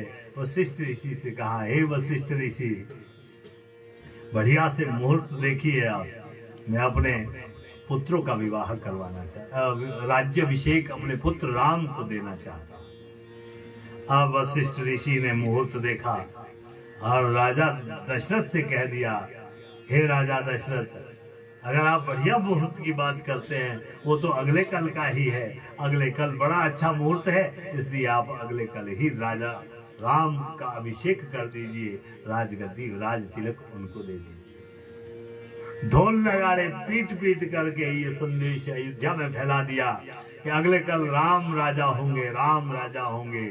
ये बात देवताओं ने भी सुनी कि राम को राज्य दिया जा रहा है। देवता दौड़े दौड़े सरस्वती मैया के पास चले गए। सरस्वती से कहते हैं, हे सरस्वती, अगर राम राज्य करेंगे तो राक्षसों को कौन मारेगा? आप हमारा उद्धार करिए। अगर राक्षस नहीं मरेंगे तो यज्ञ नहीं होंगे, यज्ञ नहीं होंगे तो हमें तेज नहीं मिलेगा, इसलिए देवी हमारे ऊपर कृपा करिए। अब सरस्वती ने देवताओं का अनुनय विनय स्वीकार कर लिया और वहां से सरस्वती निकली और निकल करके मंथरा की जीभ पर बैठी। मंथरा की जीभ पर बैठी और मंथरा कहाँ पहुंच गई? कैकेयी के पास पहुंची और कैकेयी को मंथरा ने बरगला दिया कि देख कैकेयी, राम को राज्य दिया जा रहा है, तुम्हारे पुत्र का राज्याभिषेक भी हो सकता था अगर तुम्हारा पुत्र भी बड़ा होता। ऐसे ऐसे कटु वचन कह दिए और जिसको सुन करके आज कैकेयी के मन में आज तक कभी राम के प्रति उसके मन में पूरा विचार नहीं आया। अगर सबसे ज्यादा प्रेम कोई राम को करता था तो वो कैकेयी माता ही करती, लेकिन वो सरस्वती के कहने पर और मंथरा के बरगलाने पर आज कैकेयी गई है, दशरथ महाराज जी के पास गई और दशरथ महाराज जी से कहने लगी, हे महाराज, आपने मुझे 2 वरदान देने को कहे थे, वो दोनों के दोनों वरदान मुझे दे दीजिए, मैं उनको लेना चाहती हूँ। दशरथ कहने लगे, आज तो मैं इतना प्रसन्न हो के गई, अगले कल मेरे राम राजा होंगे, बोल क्या वरदान चाहती है तू महाराज। तो पहला वरदान मुझे ये दीजिए कि राम को 14 वर्ष का वनवास दे दिया जाए। ये सुना दशरथ कहने लगे, हे कैकेयी, अगर तू ये चाहती है कि राम यहाँ न रहे तो तूने अपने सुहाग को मिटा दिया, तूने अपने सुहाग को सदा के लिए समाप्त कर दिया, इसलिए ये वरदान न मांग, कोई दूसरा वरदान मांग। मैं ये चाहती हूँ कि राम को राज्य नहीं दिया जाए, भरत को राज्य दिया जाए और राम को 14 वर्ष का वनवास दे दिया जाए। दशरथ कहते हैं, मैं राम को वनवास नहीं दे सकता, राज्य भरत को दे सकता हूँ, लेकिन राम को दशरथ से दूर मत कर। अगर राम दशरथ से दूर हो जाएंगे तो तुम्हारा सुहाग चला जाएगा। कैकेयी ने नहीं माना, अंत में घोषणा कर दी दशरथ राजा ने, अगले कल राम राजा नहीं होंगे, भरत को राज्य दिया जाएगा और राम को 14 वर्ष वनवास देने की मैं घोषणा करता हूँ। ऐसी घोषणा कर दी, तत्काल दशरथ महाराज जी को मूर्छा आ गई और मूर्छा आते आते यही कहा, राम राम कही राम कही, राम राम कही राम। 6 बार राम राम का नाम लिया, राम राम कही राम कही, राम राम कही राम।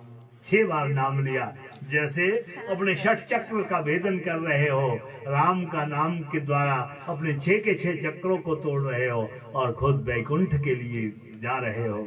ऐसा मूर्छा आ गई दशरथ महाराज जी को। अब राम भगवान ने भी सुना कि मुझे राज्य मिल रहा है, पहले ये सुना। राम भगवान कहते हैं, क्यों बड़े बेटे को ही राज्य दिया जाता है? मेरा भरत भी तो राज्य कर सकता है, लक्ष्मण भी तो राज्य कर सकता है। ये क्या परिपाटी है कि जो बड़े को ही राज्य करना होता है?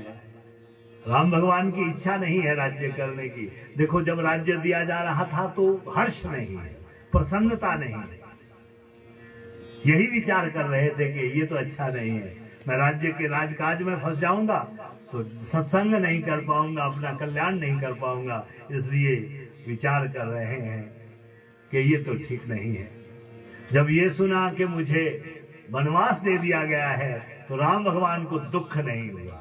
ऐसे रहिए संसार में, हर्ष का समाचार मिले तो बड़े एक टांग पर मत नाचिए, बड़े प्रफुल्लित मत होइए।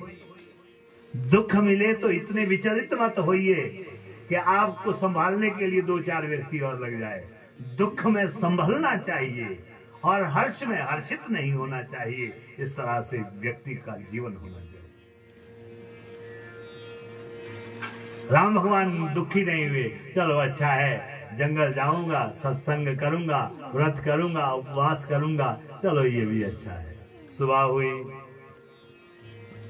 जैसे ही सो के उठे, निद्रा त्यागी है और निद्रा त्याग करके सबसे पहले राम जी का तो ये कर्तव्य था, पहले कहाँ जाते थे? माता के पास जाते थे। ये राम जी का कर्तव्य था। आज जहां बच्चे गुड मॉर्निंग और गुड इवनिंग ही कहते हैं, लेकिन अपने बच्चों को आप थोड़े संस्कार दीजिए, उनको प्रणाम करना सिखाइए। प्रातः काल उठ के रघुनाथा, मात पितु गुरु ना वही माथा। सुबह उठते थे जब भगवान रामचंद्र भगवान, तो क्या करते थे? उठ करके सबसे पहले माता के पास जाते थे, फिर पिता के पास जाते थे और फिर गुरु के पास जाते थे, वशिष्ठ ऋषि के पास जाते थे, उनको प्रणाम करते थे। प्रणाम करने से आशीर्वाद मिलता है। गुड मॉर्निंग और गुड इवनिंग से कोई आशीर्वाद नहीं मिलता है। वो ठीक है कि अच्छा संस्कार है, सामने वाला बड़ा प्रसन्न होगा, लेकिन आशीर्वाद जो आपको मिलेगा वो प्रणाम से ही मिलेगा। राम भगवान वनवास के कपड़ों को पहन करके, शुद्ध निर्मल वस्त्रों को पहन करके कौशल्या माता के पास पहुंचे। जैसे ही कौशल्या माता के पास पहुंचे, उनको प्रणाम किया और जैसे ही कौशल्या माता ने देखा, अरे मेरे बच्चे ने ये कैसे वस्त्र पहन लिए, आज तो इनका राज तिलक होना है, पूछा कौशल्या ने, ये क्या मेरे बेटे ये क्या पहन रखा है तूने? तो वहां पर राम भगवान कहते हैं, भैया मुझे मेरे पिता ने जंगल का राज्य दिया है। कहने के भी तरीके होते हैं, कहने का भी एक सलीका होता है। ये नहीं कहा कि मुझे वनवास में भेज दिया है, मुझे मेरे पिता ने जंगल का राज्य दिया है। कौशल्या ने कह दिया बदल जाएगा ये, जब मैं कहूंगी तो तुम्हें कोई जंगल का राज्य नहीं दे सकता है, ये बात बदल जाएगी अगर तुम्हारे पिता ने ऐसा कहा है। श्री राम भगवान कहते हैं, मेरी माता की भी यही इच्छा है। समझ गई कौशल्या की ये माता की भी इच्छा है। तो इतना ही कौशल्या माता ने अपने बच्चे से कहा, जो पितु मातु कहे वन जाना, सो कानन सत अवध समाना। जो तेरे माता पिता ने तुझे जंगल जाने के लिए कहा है मेरे बच्चे राम, वो जंगल भी तेरे लिए 100 अयोध्या जैसा होगा। फिर आशीर्वाद है, तुझे कांटा नहीं टूटेगा, तुझे कोई कष्ट नहीं होगा। और राम भगवान ने प्रणाम कर दिया कौशल्या माता को, मूर्छित पिता को भी प्रणाम किया है। जाने लगे तो सीता भी नहीं मानी है। सीता ने भी कह दिया, हे प्राणनाथ मैं आपके साथ आऊंगी।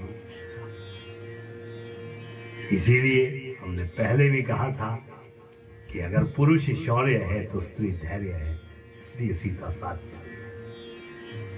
लक्ष्मण भैया ने भी नहीं माना है, नहीं प्रभु मुझे तो आपके साथ ही चलना है, आपकी सेवा के लिए मैं साथ आऊंगा। और लक्ष्मण भैया भी साथ चले हैं और वनवास के लिए निकल पड़े। आगे पहुंचते पहुंचते सरयू को पार करना था। अब सरयू के किनारे पहुंचे हैं। केवट को बुलाया, केवट से कहा, केवट हमें पार जाना है, इस नदी से पार उतार दे हमें। केवट ने कहा, ठीक है प्रभु मैं आपको उतार दूंगा, पर मैंने सुना है कि आपके चरणों में ना बड़ी अद्भुत शक्ति है। जहां आपका चरण पड़ता है वो पत्थर भी नारी बन जाती है, इसलिए मैं ये चाहता हूं कि पहले आपके चरणों को धो लूं। देखो केवट कितना बुद्धिमान था, सीधे सीधे नहीं कहा। अभिप्राय क्या है कि भगवान के चरणों को छूना चाहता है। केवट ने भगवान के चरणों को धो लिया, नाव में बिठा दिया। नाव को बड़े आराम से चला रहा है, चप्पू आराम से चला रहा है। लक्ष्मण भैया भी देख रहे थे कि देखो इस केवट की क्या दशा है, बड़े जल्दी से हमें पार क्यों नहीं लगाता, हम जल्दी से पार जाना चाहते हैं और ये बड़े आराम से चला रहा है नाव को। राम भगवान कहने लगे, लक्ष्मण को देख करके कहने लगे, हे केवट जल्दी से हमें पार उतार दो ना, अब हम थक भी रहे हैं। और केवट कहता है, प्रभु आप भी थकते हैं। हमने तो सोचा था कि जीव ही थकता है संसार में, आप भी थक जाते हैं क्या? हम तो कभी थके नहीं, पता नहीं हमारे कितने जन्म हो गए, कितनी बार संसार में आ गए और संसार के बाद संसार छोड़ करके चले भी गए, लेकिन फिर भी संसार में रहते रहते थक नहीं गए। और आप छोटी सी नाव में बैठ करके थक गए। अर्थ क्या है कि ये शरीर ही नाव है और इस नाव में बैठते बैठते हम तो कभी थके नहीं, चाहे 100 वर्ष की आयु क्यों नहीं हो जाए तब भी हम थकते नहीं हैं। कहते हैं उतार दो ना हमें, पार उतार दो। उतारने लगे और जैसे ही उतरने लगे राम भगवान ने लक्ष्मण की ओर देखा, लक्ष्मण ने सीता माता की ओर देखा। आज अखंड कोटि ब्रह्मांड स्वामी भगवान रघुनाथ के पास देने के लिए कुछ नहीं। कभी जीवन में ऐसा भी अवसर आता है कि आज उतराई देने के लिए कुछ नहीं है प्रभु के पास। जीवन में अगर ऐसी कठिनाई आए तो कभी विचलित नहीं होना चाहिए, भगवान का चरित्र याद करना चाहिए। अगर आज हमारे पास कुछ नहीं है, एक समय राम भी तो ऐसे रहे होंगे, एक समय राम के पास भी देने के लिए कुछ नहीं था। सीता की ओर देखा, सीता के हाथ में एक मुद्रिका लगी थी, उसमें राम लिखा था। सीता मैया ने वो मुद्रिका निकाली और लक्ष्मण भैया को दे दी, लक्ष्मण से राम को दे दी। राम भगवान कहते हैं, लो केवट ये हम तुम्हें उतराई दे रहे हैं। केवट राम उस मुद्रिका में देखा और कहने लगे, प्रभु इसका हम क्या करेंगे, ये तो राम के नाम की दीक्षा है, मुझे ये नहीं चाहिए। इसको आप रहने दीजिए, मुझे उतराई नहीं चाहिए, दीक्षा मैं नहीं ले सकता हूं आपसे। हाँ, इतना ही आपने करना है। मैं और आप तो श्री राम एक ही काम करने वाले हैं। लक्ष्मण को आ गया क्रोध कि राम भगवान और ही केवट एक ही काम करने वाले हैं। हाँ प्रभु, मैं और आप तो एक ही जाति के, एक ही काम करने वाले हैं। और एक ही काम करने वाले व्यक्ति का आपस में लेन देन नहीं होता है। क्यों नहीं होता? नाई से ना नाई लेत, धोबी से ना धोबी, दे के मजूरिया जाति को ना बिगाड़ी। नाई नाई से कभी पैसा नहीं लेता है, धोबी धोबी से कभी पैसा नहीं लेता है। जो आप उतराई देने की बात कर रहे हैं, ये तो आप अपनी और मेरी जाति को कलंकित कर रहे हैं। हम और आप तो एक ही काम करने वाले हैं। राम भगवान ने पूछा, मेरी और तेरी जाति एक कैसे होगी? प्रभु आए मेरे घाट, आज आप मेरे घाट आए तो मैंने आपको पार उतार दिया। एक समय प्रभु ऐसा भी आएगा जिस दिन मैं आपके घाट आऊंगा, उस दिन आप मुझे पार उतार देना। आप मुझे इस भवसागर से पार लगा देना। जिस दिन मैं आपके घाट आऊंगा, मेरी उतराई यही होगी कि उस दिन आप मुझे पार लगा देना, मेरी नैया पार कर देना। प्रभु, यही मेरी उतराई रही। रही बात उतराई की प्रभु श्री राम, जिस दिन आप वापिस आएंगे, मेरी इच्छा है कि मेरी ही नाव में बैठ करके आप पार जाएंगे। अब राम भगवान को, लक्ष्मण को, सीता माता को वहां उतार दिया। केवट का प्रसंग पूरा हुआ। श्रृंगवेरपुर पहुंचे हैं। श्रृंगवेरपुर में महाराज निषाद से मित्रता की है और वहां से आगे निकले हैं और निकलते निकलते चित्रकूट में पहुंचे हैं। आप में से बहुत सारे लोग चित्रकूट गए होंगे। देखो, भगवान नंगे पैर से वहां रहे हैं। चित्रकूट में कैसे भयंकर पत्थर है, वहां चलना कितना कठिन होता है, और भगवान के कोमल चरण कैसे वहां पर उन पत्थरों के बीच में रहे होंगे। और सबसे ज्यादा समय भगवान ने कहां व्यतीत किया है? 14 साल के वनवास में से 12 वर्ष भगवान ने एक जगह चित्रकूट पर ही व्यतीत किए। चित्रकूट में ही भगवान ने 12 वर्ष व्यतीत किए। दशरथ महाराज जी की मृत्यु हो गई। भरत शत्रुघ्न निहाल से वापिस आ गए और भरत ने सुना कि मेरी माँ ने ये कह दिया, और भरत कैकेयी के पास चले गए और कैकेयी को ये कह दिया, हे मेरी माता, तूने ये क्या कर दिया? राम को मुझसे दूर क्यों कर दिया?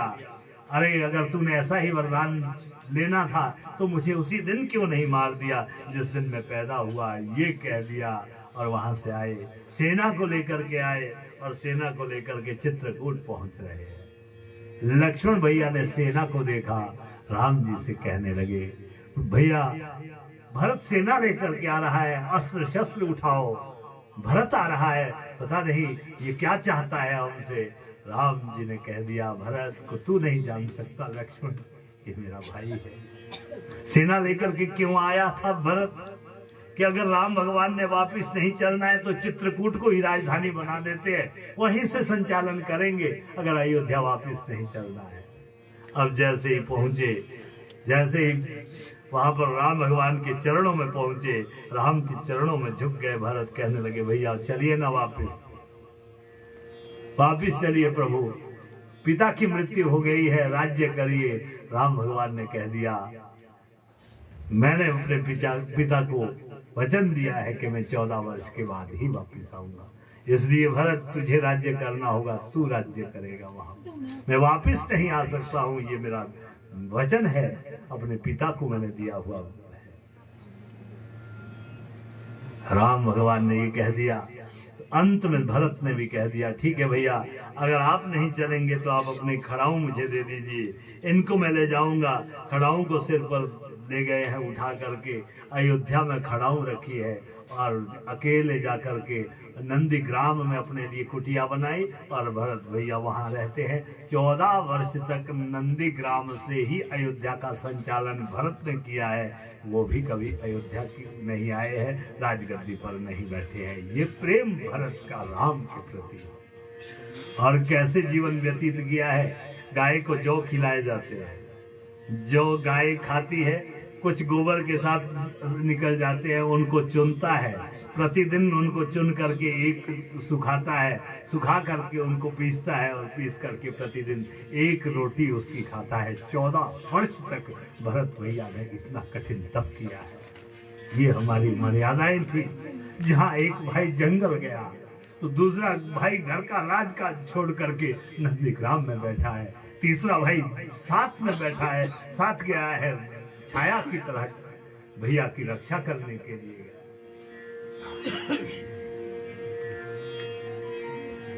चित्रकूट में भगवान ने बड़ी बड़ी लीलाएं की है। भरद्वाज ऋषि का सत्संग किया है।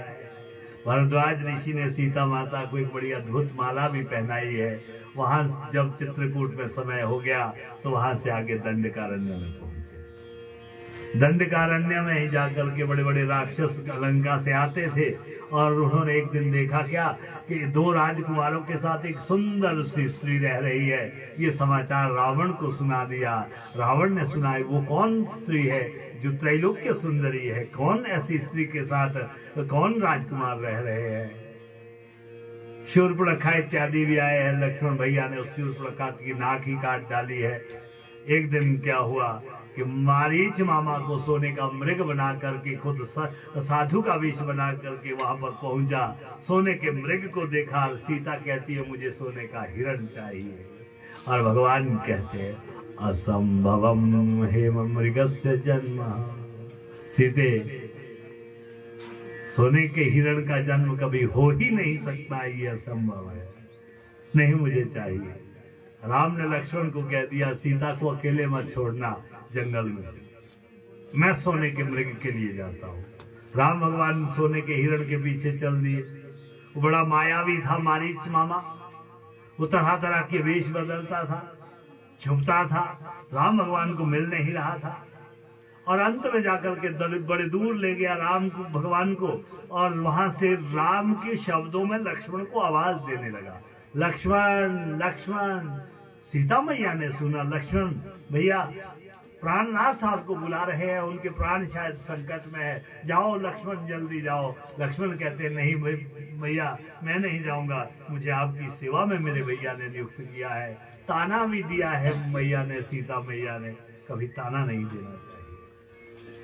लक्ष्मण प्राणनाथ के प्राण संकट में है और आप वो उनके वचनों की फंसी है, जाओ ना जल्दी से निकल जाओ। लक्ष्मण भैया ने क्या कर दिया, वहां एक लक्ष्मण रेखा दी, और लक्ष्मण रेखा जैसे ही दिए, भैया इससे बाहर मत जाना, अंदर कोई प्रवेश कर नहीं पाता। बाहर निकले, राम भगवान को लक्ष्मण मिले, और जैसे ही लक्ष्मण को देखा, अरे लक्ष्मण तू यहाँ क्या कर रहा है, भैया आप ही ने तो आवाज दी है, भाभी ने मुझे ये कहा है कि जाओ उनकी सेवा के लिए जाओ। अरे जल्दी वापस चलते हैं। वापस आए और संत का रूप धारण करते हुए रावण वहां पहुंचा भिक्षा लेने के लिए। जैसे ही सीता मैया ने लक्ष्मण रेखा पार की है, वैसे ही रावण उनका हरण कर गया, अपने रथ में बिठाया। उधर से जटायु आया, जटायु ने मार्ग रोक दिया रावण का, लेकिन जटायु के पंख काट दिए, जटायु जमीन पर गिर गया और वहां से सीधे सीधे ले गया। और जैसे ही ले गया, रावण की लंका में पहुंची है सीता माता, अशोक वाटिका के नीचे बैठी है, एक वृक्ष के नीचे बैठी है, और वहां भगवान का ही नाम ले रही है, राम के अतिरिक्त किसी और का नाम भी नहीं ले रही है। बोलो रामचंद्र भगवान की। सीता मैया का हरण हो गया। जैसे ही वहां पहुंचे, देखा क्या सीता यहाँ नहीं। देखो यहाँ एक बड़ी विशिष्ट बात है, जब सीता मैया के लिए भैया ने क्या किया है, लक्ष्मण रेखा दी है। जैसे ही सीता मैया ने लक्ष्मण रेखा को पार किया, जो सीता का वास्तविक स्वरूप था वो अग्नि देवता ने छुपा करके रख लिया। जो लंका को गई थी वो तो केवल छाया सीता गई, और जब रावण को मार दिया था और सीता माता की अग्नि परीक्षा हुई थी, तो अग्नि ने वो वास्तविक स्वरूप किसको दे दिया? सीता को दे दिया। और जो छाया सीता है वो भगवान से कहने लगी, प्रभु मैं क्या करूं, मैं क्या करूं, अब मैं कहाँ जाऊं? वो छाया सीता प्रकट हो गई और छाया सीता के लिए कह दिया भगवान ने, तुम शंकर जी की आराधना करो, शंकर का तप करो। और शंकर का तप करने लगी। वो छाया सीता का शरीर छूट गया। दूसरे जन्म में वो वेदवती बनी है, और जैसे ही वेदवती बनी है और वेदवती बन करके भी वो शंकर की उपासना करने लगी। और उपासना करते करते जैसे ही शंकर भगवान प्रकट हुए, तो शंकर भगवान ने कहा, बोलो वेदवती क्या चाहती हो? तो उसने क्या कहा?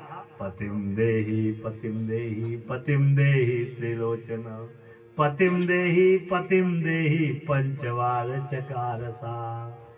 छाया सीता जो वेदवती बनी, उसने 5 बार ये कहा कि मुझे पति चाहिए, पति चाहिए, पति चाहिए। भगवान शंकर ने कह दिया कि ठीक है वेदवती, मेरा आशीर्वाद है तेरे लिए, ये शरीर तेरा छूट जाएगा, अगले जन्म में तुझे 5 पति प्राप्त होंगे। वही वेदवती अगले जन्म में द्रुपद महाराज जी के यज्ञ के कुंड से, जो द्रौपदी थी वो अयोनिजा थी, वो किसी के गर्भ से पैदा नहीं हुई थी, वो अयोनिज थी, और द्रुपद के यज्ञ के कुंड से उत्पन्न हुई। और उसके आगे चल करके कितने पति बने हैं? 5 पति हुए। ये थी वो छाया सीता। दूसरे जन्म में छाया सीता वेदवती, और तीसरे जन्म में वो द्रौपदी बनी। सीता का हरण हो गया। जटायु ने बताया, महाराज आपकी सीता को रावण ले गया है। और राम भगवान बड़े विलखने लगे, रोने लगे, मेरी सीता कहाँ है, मेरी सीता कहाँ है? जिस पिता दशरथ के संस्कार राम भगवान के हाथ से लिखे नहीं थे, आज वो भाग्यशाली जटायु को जब भगवान राम मुखाग्नि देते हैं तो सारे के सारे देवता वहां आते हैं। देखो जटायु का कितना बड़ा भाग्य है कि ये भगवान के श्री हाथों से, बड़े अच्छे न्यायकारी हाथों से भगवान उनका दाह संस्कार कर रहे हैं। जटायु का संस्कार हो गया। आगे पहुंचे किष्किंधा में, सुग्रीव से मित्रता कर ली, बाली का वध भगवान ने कर लिया, जाम्बवान से मित्रता हो गई, नल अंगद से मित्रता हो गई, और हनुमान से भी मिलन हो गया। हनुमान का तो जीवन ही राम है, हनुमान की तो साधना ही राम है, हनुमान के पास कुछ नहीं है, राम का ही नाम है। इसलिए भक्ति करनी हो, भक्ति सीखनी हो तो हनुमान की तरह करनी चाहिए। जैसे हनुमान चाहते कुछ नहीं है, उनकी जो व्यग्र इच्छा होती है वो एक ही इच्छा होती है कि हम भगवान की शुश्रूषा करें, भगवान की सेवा करें, भगवान के चरणों में सदा सदा बैठे रहे। यही इच्छा अभिलाषा उनकी रहती है। ऐसी हनुमान जी ने सेवा की है। हनुमान से मित्रता हो गई। हनुमान जी लंका को चले गए पता लगाने के लिए कि वहां सीता माता कहाँ है। और जैसे आगे जाने लगे, आगे जाए लंकिनी रोका, सुरसा आई, और सुरसा ने क्या कर दिया? अपना शरीर बढ़ा दिया। हनुमान जी ने भी अपना और शरीर दुगना कर दिया, और सुरसा माता ने और ज्यादा बड़ा कर दिया। तो ये नीति भी कहती है जब सामने वाला बड़ाई भारी वो अपने शरीर को फैलाए तो अपने आप को सूक्ष्म करना चाहिए। और क्या कर दिया? वो कहने लगी कि मेरे शरीर का तू पार नहीं पा सकता और मुझसे मिले बिना लंका नहीं जा सकता। तो क्या कर दिया? हनुमान जी ने अपना शरीर मच्छर जितना बना दिया, सुरसा के अंदर चले गए और अंदर से बाहर भी निकल गए। उसकी प्रतिज्ञा भी पूरी हो गई और लंका भी पहुंच गए। सीता माता को देखा, राम जी की मुद्रिका दिखाई है वहां पर। सीता माता से मुद्रिका ली है। सीता माता ने कहा, जैसे सीता माता को कहा कि मुझे राम जी ने भेजा है, मैं राम का संदेश वाहक हूँ। अब सीता मैया बड़ी प्रसन्न हो गई।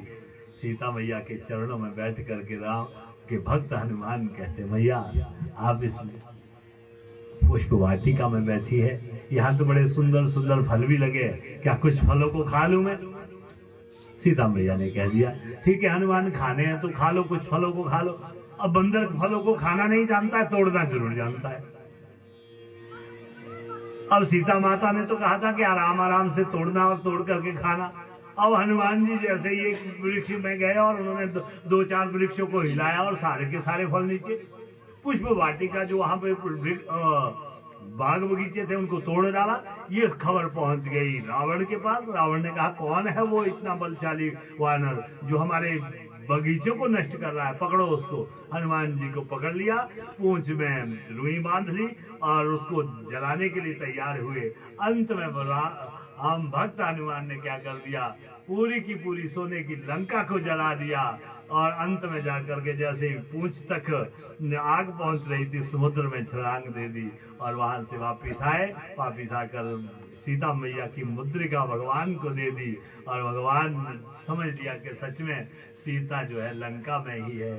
अब समुद्र के तट पर पहुंचे और भगवान ने भी वहां पर शक्ति की आराधना की है। हिंदी के कवि निराला ने भी राम की शक्ति पूजा एक कविता लिखी है। भगवान राम ने भी नवरात्र में जाकर के बड़ी भारी उपासना भगवती की है।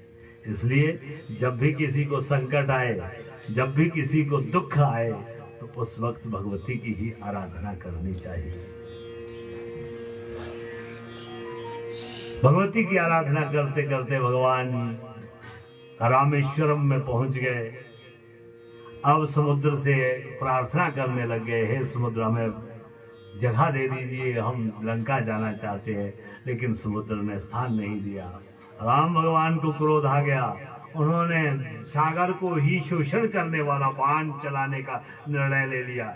जैसे ही बाण चलाने लगे, महाराज समुद्र हाथ जोड़ करके शरण में आ गया, कहने लगा प्रभु क्यों मार रहे हो मुझे? आपकी सेना में ऐसे ऐसे शूरवीर है जो मेरे ऊपर पुल बना सकते हैं। आओ पुल बना दिया। पत्थरों को वहां भगवान के भक्तों ने, भगवान के सैनिकों ने पत्थरों का पुल बना दिया और लंका तक पहुंच गए। आओ वहां से आगे निकले। आओ वहां पर अहिरावण महिरावण को मार दिया, कुंभकर्ण को मार दिया। आओ जैसे ही मेघनाद और लक्ष्मण का युद्ध होता है, बड़ा भयंकर युद्ध होता है, युद्ध होने लगा तो वहां पर जन्मेजय के लिए वैशंपायन ऋषि कहने लगे, हे जन्मेजय, ये लक्ष्मण और मेघनाथ का युद्ध नहीं है, ये दो पतिव्रता स्त्रियों का युद्ध है। मेघनाथ की जो पत्नी थी सुलोचना, बड़ी भारी पतिव्रता थी, और लक्ष्मण की जो पत्नी थी उर्मिला, वो भी पतिव्रता थी। देखो पतिव्रता दोनों थी, लेकिन फिर भी विजय किसको मिलती है? पतिव्रता के साथ साथ आपको धर्म का भी निर्णय करना है, होता है। अगर धर्म का निर्णय नहीं है, धर्म का आप विचार नहीं करते हैं, तो वहां आपके पति की मृत्यु भी हो सकती है। पातिव्रत्य धर्म आपके पति को मृत्यु के मुख से भी वापस लाता है, लेकिन लाएगा तब जब आप धर्म के अनुरूप चलोगे। अगर धर्म छोड़ दिया तो नहीं। मेघनाथ की शक्ति लक्ष्मण को लग गई। लक्ष्मण भैया मूर्छित हो गए। राम भगवान आए। राम भगवान गले से लगाते अपने भैया को, मेरे भैया उठ जा तू, अगर तू नहीं उठा तो राम भी अयोध्या नहीं जाएगा। सुमित्रा मैया को मैं क्या मुंह दिखाऊंगा कि मेरा भाई कहाँ है, मैं क्या बताऊंगा। उठे हैं हनुमान जी, और हनुमान जी ने क्या कर दिया, द्रोण नामक पर्वत पर चले गए। उस पर्वत को आसाम से लाए हैं, वहां रख दिया। सुषेण नामक वैद्य को बुलाया, संजीवनी बूटी को तैयार किया, उसके द्वारा उनकी मूर्छा टूटनी थी वो पिलाई, और सुबह होने से पहले पहले मूर्छा टूट गई लक्ष्मण भैया की। लक्ष्मण भैया जैसे ही आंखें खोली, राम भगवान के जैसे प्राण बच गए, राम भगवान को जैसे सांसें वापस मिल गई। अब उठे हैं और उठ करके अब युद्ध करते हैं। अंत में लक्ष्मण भैया ने मेघनाथ का सर धड़ से अलग कर दिया, और जैसे ही सिर धड़ से अलग हुआ, उस सिर को लाए अपने शिविर में रख दिया। सुलोचना ने सुना कि मेरे पति की मृत्यु हो गई, रावण ने भी सुन लिया, मेरा पुत्र वीर गति को प्राप्त हो गया। सुलोचना अपने ससुर के पास गई है और रावण सुलोचना से कहता है, हे सुलोचना, अब हमने मेघनाद का संस्कार करना है, लाओ अपने पति के सिर को लाओ, तुम राम के शिविर के लिए जाओ। मंत्रियों ने कह दिया, ये आप क्या कह रहे हो रावण? एक अबला स्त्री, विधवा नारी कैसे राम के शिविर को जाएगी? अकेले शत्रु के शिविर में जाएगी? किसी अबला स्त्री को अकेले भेजना ठीक नहीं है। तब रावण ने भी ये कहा था कि मैं जानता हूं वो राम है, वो मर्यादा का पालन करने वाले हैं, वो नीति जानने वाले हैं, वो स्त्री की क्या महिमा होती है ये जानते हैं, इसलिए मेरी पुत्र वधू अकेले ही जाएगी और यही मेघनाद के सिर को लाएगी। और जैसे ही मेघनाद की पत्नी को, सुलोचना को राम भगवान ने देखा है, राम भगवान प्रणाम करते हैं सुलोचना को। ये राम की मर्यादा है, यही राम का मर्यादा पुरुषोत्तम। राम सुलोचना से कहते हैं, हे सुलोचना, हमें संदेश दे दिया होता, आपको इस दशा में हमारे पास आना पड़ा। धिक्कार है राम के लिए जो एक विधवा स्त्री को राम के पास पहुंचना पड़ा। श्री राम का दर्शन सुलोचना ने किया। रावण जानता था कि मेरी पुत्र वधू का कल्याण राम के दर्शन से होगा, इसने सती हो जाना है, राम को देखेगी तो इसका भी उद्धार हो जाएगा। किस लिए आई हो देवी? महाराज, मुझे मेरे पति का शव चाहिए, सिर चाहिए। राम भगवान ने जल्दी से लक्ष्मण से कहा, लाओ इनके पति के सिर को दे दो, और कह दिया कि आप उनको छोड़ के आओ। आधे मार्ग तक लक्ष्मण को साथ भेजा है। ये स्त्री का कितना आदर करना चाहिए, ये राम से सीखना चाहिए। और राम भगवान ने उनका उद्धार कर दिया, सुलोचना का उद्धार कर दिया। राम और रावण का युद्ध होता है, संसार में ऐसा युद्ध हुआ ही नहीं। राम रावण के जैसा युद्ध तो कोई संसार में हुआ ही नहीं। अंत में रावण को मार दिया, रावण का संहार कर दिया। अब रावण के कुल में कोई नहीं बचा, एक मात्र व्यक्ति बचे, विभीषण बचे, बाकी कोई नहीं बचा है। जब रावण मरकर का शरीर नीचे पड़ गया और लक्ष्मण उसको पीटने लगे, बड़ा भारी पीटते हैं उसको, बाण से, धनुष से पीटने लगे, तो वहां पर राम कहते हैं, मरणांतानि वैराणि। हे लक्ष्मण, जब किसी व्यक्ति की मृत्यु हो जाती है तो वैर भी समाप्त हो जाता है। यही शिक्षा दी है राम ने। मरणांतानि वैराणि निवृत्तन्नः प्रयोजनम। और हमारा प्रयोजन सिद्ध हो गया है, हमारा काम इसको मारना था, क्योंकि ये अधर्मी था, विधर्मी था। क्रियतामस्य संस्कारो ममाप्येष यथा तव। हे लक्ष्मण, अब इसके कुल में कोई संस्कार करने वाला भी विभीषण से अतिरिक्त कोई नहीं है। अब तो ये मेरे लिए भी कैसा है, ममाप्येष यथा तव, जैसा तू है मेरे लिए वैसा ही ये रावण है, इसलिए विभीषण के साथ हम भी इसका संस्कार करने के लिए चलते हैं। ये शिक्षा दी है। मृत्यु जब हो जाती है वह समाप्त हो जाता है, शव के साथ छेड़छाड़ नहीं करनी चाहिए। जिन्होंने भी शव के साथ छेड़छाड़ की है, आजकल 2 निर्णय हुए हैं कोर्ट से। एक जगह पर तो 33 लोगों को जेल हुई है, उन्होंने शव के साथ छेड़छाड़ की थी। और दूसरा निर्णय पिछले कल ही आया है, 8 पुलिस वाले अंदर हो गए। ये शव के साथ जिसने भी छेड़छाड़ की है उसको भुगतना पड़ा है। महाभारत के युद्ध में अभिमन्यु भी जब मृत्यु को प्राप्त हो गया था तो शव के साथ छेड़छाड़ हुई है, तो इसलिए जिन्होंने भी उस दृश्य को किया था, देखा था, उन सब की दुर्गति हुई। अब वहां से वापिस आए हैं राम भगवान। अग्नि की परीक्षा हुई है, अग्नि परीक्षा हुई है सीता माता की। उन पुष्पक नामक विमान में आए, रामेश्वर में शिवलिंग की स्थापना की, अयोध्या पहुंचे और अयोध्या में पहुंच करके वधु प्रवेश हो गया। आज दीपावली का बड़ा उत्सव मनाया गया, जिस दिन भगवान अयोध्या पहुंचे हैं 14 वर्ष का वनवास पूरा करके। आज घी के दिए जलाए हैं, उत्सव मनाया गया है। और आज बड़ा भारी महान दिन है कि आज भरत भी राम से मिलने के लिए व्यग्र है। भरत भैया मिले हैं। भरत और राम के मिलन की व्यथा को तो कोई लिख नहीं सकती है, कोई वाणी कह नहीं सकती है। ये केवल अनुभव का विषय है कि राम आज भरत को देख करके प्रसन्न है और भरत का तो सर्वस्व, भरत के तो प्राण ही भगवान है। भरत ने कह दिया प्रभु अगर आज आप ना आते तो आज मैं अपना शरीर ही छोड़ देता। इस तरह से राम अयोध्या में पहुंचे हैं और अयोध्या में रह करके उन्होंने बड़े बड़े काम किए हैं और काम करते करते वेश बदल करके रात को जाते थे, देखते थे कि किसी को कोई कष्ट तो नहीं। जब जाने लगे तो जाते जाते सबको पूछने लगे कोई कष्ट में तो नहीं है। एक धोबी को पीट रहा था, पीटते पीटते ये कह दिया कि जा रे निकुलटे, यहाँ से निकल जा, मैं पराए घर में रही हुई स्त्री को वापस नहीं रखता हूँ, निकल यहाँ से तू। मैं कोई राम नहीं हूं जो दूसरे के घर में रही सीता को भी वापस ले लेता है। ऐसा सुना और राम जी का भी निर्णय हुआ कि मैंने भी सीता का त्याग कर देना है। ये राजा का कर्तव्य होता है कि वो छुप छुप करके जाते थे, कोई दुखी तो नहीं है। लेकिन जब समाज ने, व्यक्तियों ने राम भगवान तक को नहीं छोड़ा तो हम आपको क्या समाज छोड़ेगा। इसलिए कोई ना कोई दोष लगाने वाला जरूर मिल ही जाता है। वहां से वापिस आए, सीता मैया का त्याग कर दिया। सीता मैया जंगल में चली गई, जंगल में ही दोनों के दोनों बच्चे पैदा हो गए, लव और कुसुम के नाम रखे। अश्वमेध यज्ञ राम भगवान ने किया और जैसे ही अश्वमेध यज्ञ का घोड़ा लवकुश के पास पहुंचा उन्होंने पकड़ लिया और पकड़ करके सारी की सारी रामचंद्र भगवान की सेना को मूर्छित कर दिया। अंत में राम भगवान गए, लवकुश से मिले। लवकुश को देख करके राम भगवान विचार करते हैं, अरे मेरे भी इतने पुत्र होते अगर मेरी सीता भी घर पे होती। अब दोनों के दोनों बच्चों ने प्रणाम किया, पूछा कौन हो बच्चों तुम।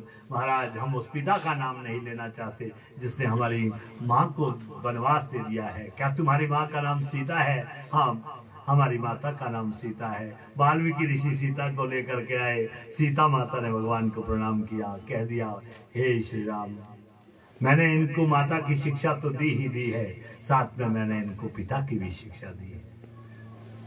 हे श्री राम, ये दोनों के दोनों पुत्र आपके हैं, इनको स्वीकार करिए।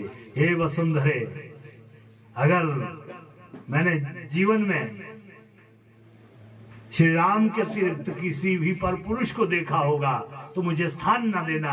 अगर मैंने केवल श्री राम को ही देखा होगा, उनके अतिरिक्त किसी को नहीं देखा होगा, तो हे वसुंधरे, हे पृथ्वी दो भागों में विभक्त हो जा।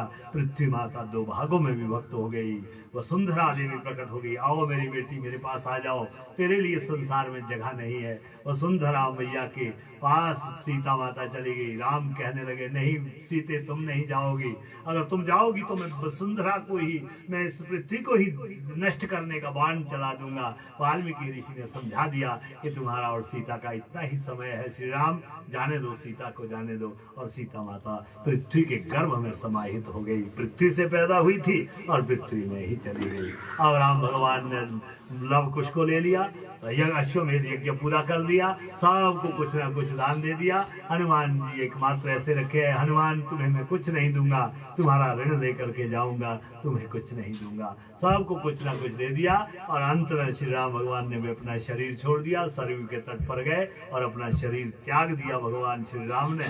और सारे के सारे लोग श्री राम का दर्शन करते करते वैकुंठ को चले गए। बोलो रामचंद्र भगवान की। इस तरह से राम की कथा यहाँ पर संपन्न होती है। राम ने हमारे लिए बड़ी शिक्षाएं दी है। घर में कैसे रहना है, माता पिता की आज्ञा कैसे माननी है, ये राम से सीखिए।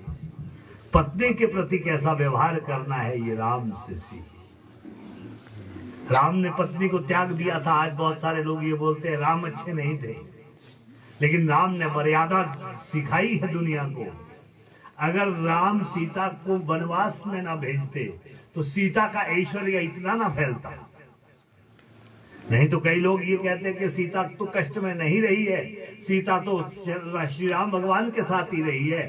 कष्ट तो उर्मिला को हुआ था जो अपने पति से 14 वर्ष तक अलग रही है। अगर सीता को वनवास ना दिया जाता तो शायद उनका चरित्र इतना निखरता नहीं, इतना प्रखर नहीं होता। इसलिए राम से सीखिए कि संसार में कैसे रहना, पत्नी के प्रति कैसा व्यवहार करना है, पिता के प्रति कैसा व्यवहार करना है, भाई के प्रति कैसा व्यवहार करना है, गुरु के प्रति कैसा रहना है, प्रजा के प्रति कैसा पालन करना है।